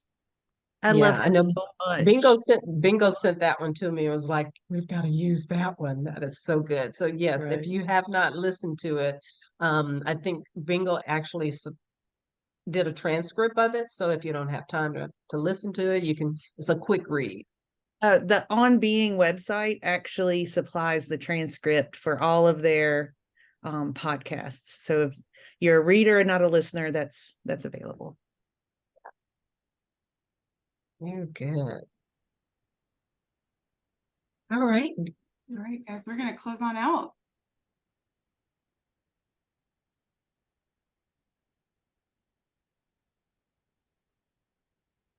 All right, so one last thanks, Brittany, if you're ready. We just want to hear a wrap-up comment from you all. What's stuck? What's a takeaway from this session? This is the final Menti. You're going to go to www.menti.com and enter that same code. It should actually come back right back up on your phone, but it's 23782632, and just give us a little what's stuck, what's your final thought, maybe a great portion of the day. And as those come in, we're going to send a link to you all for the Survey Monkey. You'll have a little extra time at the end of this session to complete that. It's huge for us to be able to get that feedback so we can make the second session better. Ooh, love this. Collaboration, power with, servant leadership, healing, yes. Shared power and coalition, some self-care. I'm loving these so much. Power with is a big one for folks. Positivity works. Amazing minds.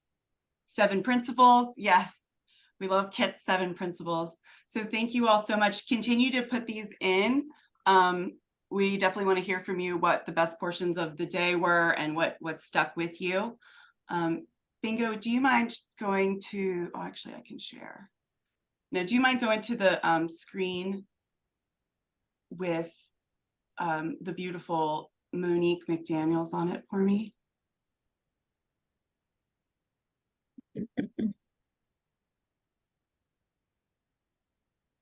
Awesome. So as y'all put those final pieces in, we want to let you know and put the boost out for the 29th. I know since we moved things today, thank you again for your flexibility.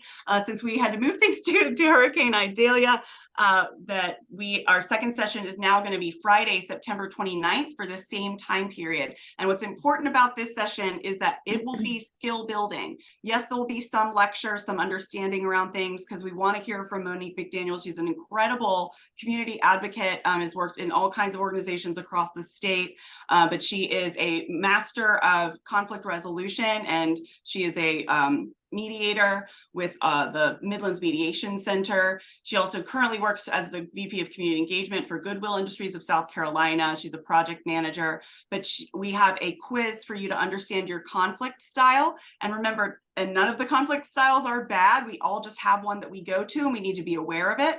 So you're going to use that. We're going to talk about that during that session with her, and we're going to practice dealing with conflict together. So we're going to take the idea of power with and all of the things that we learned today, and we're going to remember those things as we go into the conflict resolution concept, because conflict resolution, if you think about it, is the how of health equity or having equitable and inclusive environments. Folks are not going to be able to get, folks are never going to have exactly the same opinions all the time. We're glad that you have a welcoming coalition, but as new folks come in, they're going to have new ideas.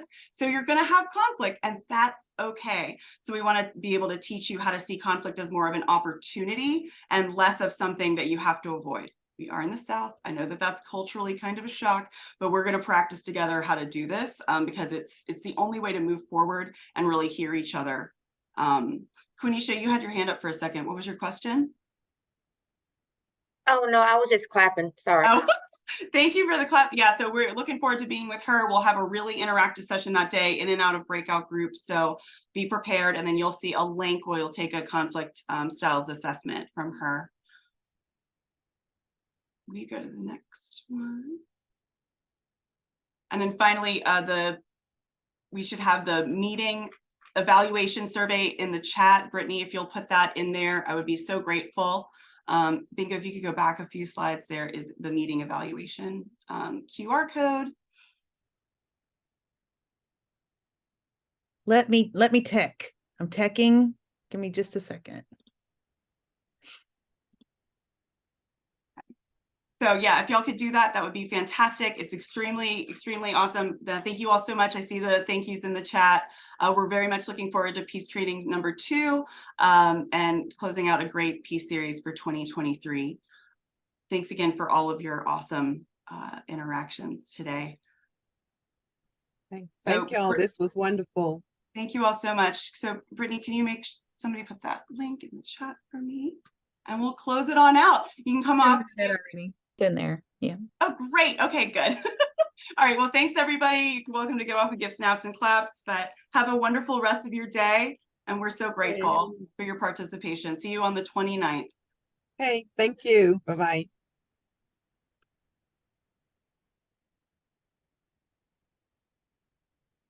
Bye, y'all. Thank you. Thanks, y'all. If y'all have any questions, of course, please email me. I know there were some bounce back emails and stuff like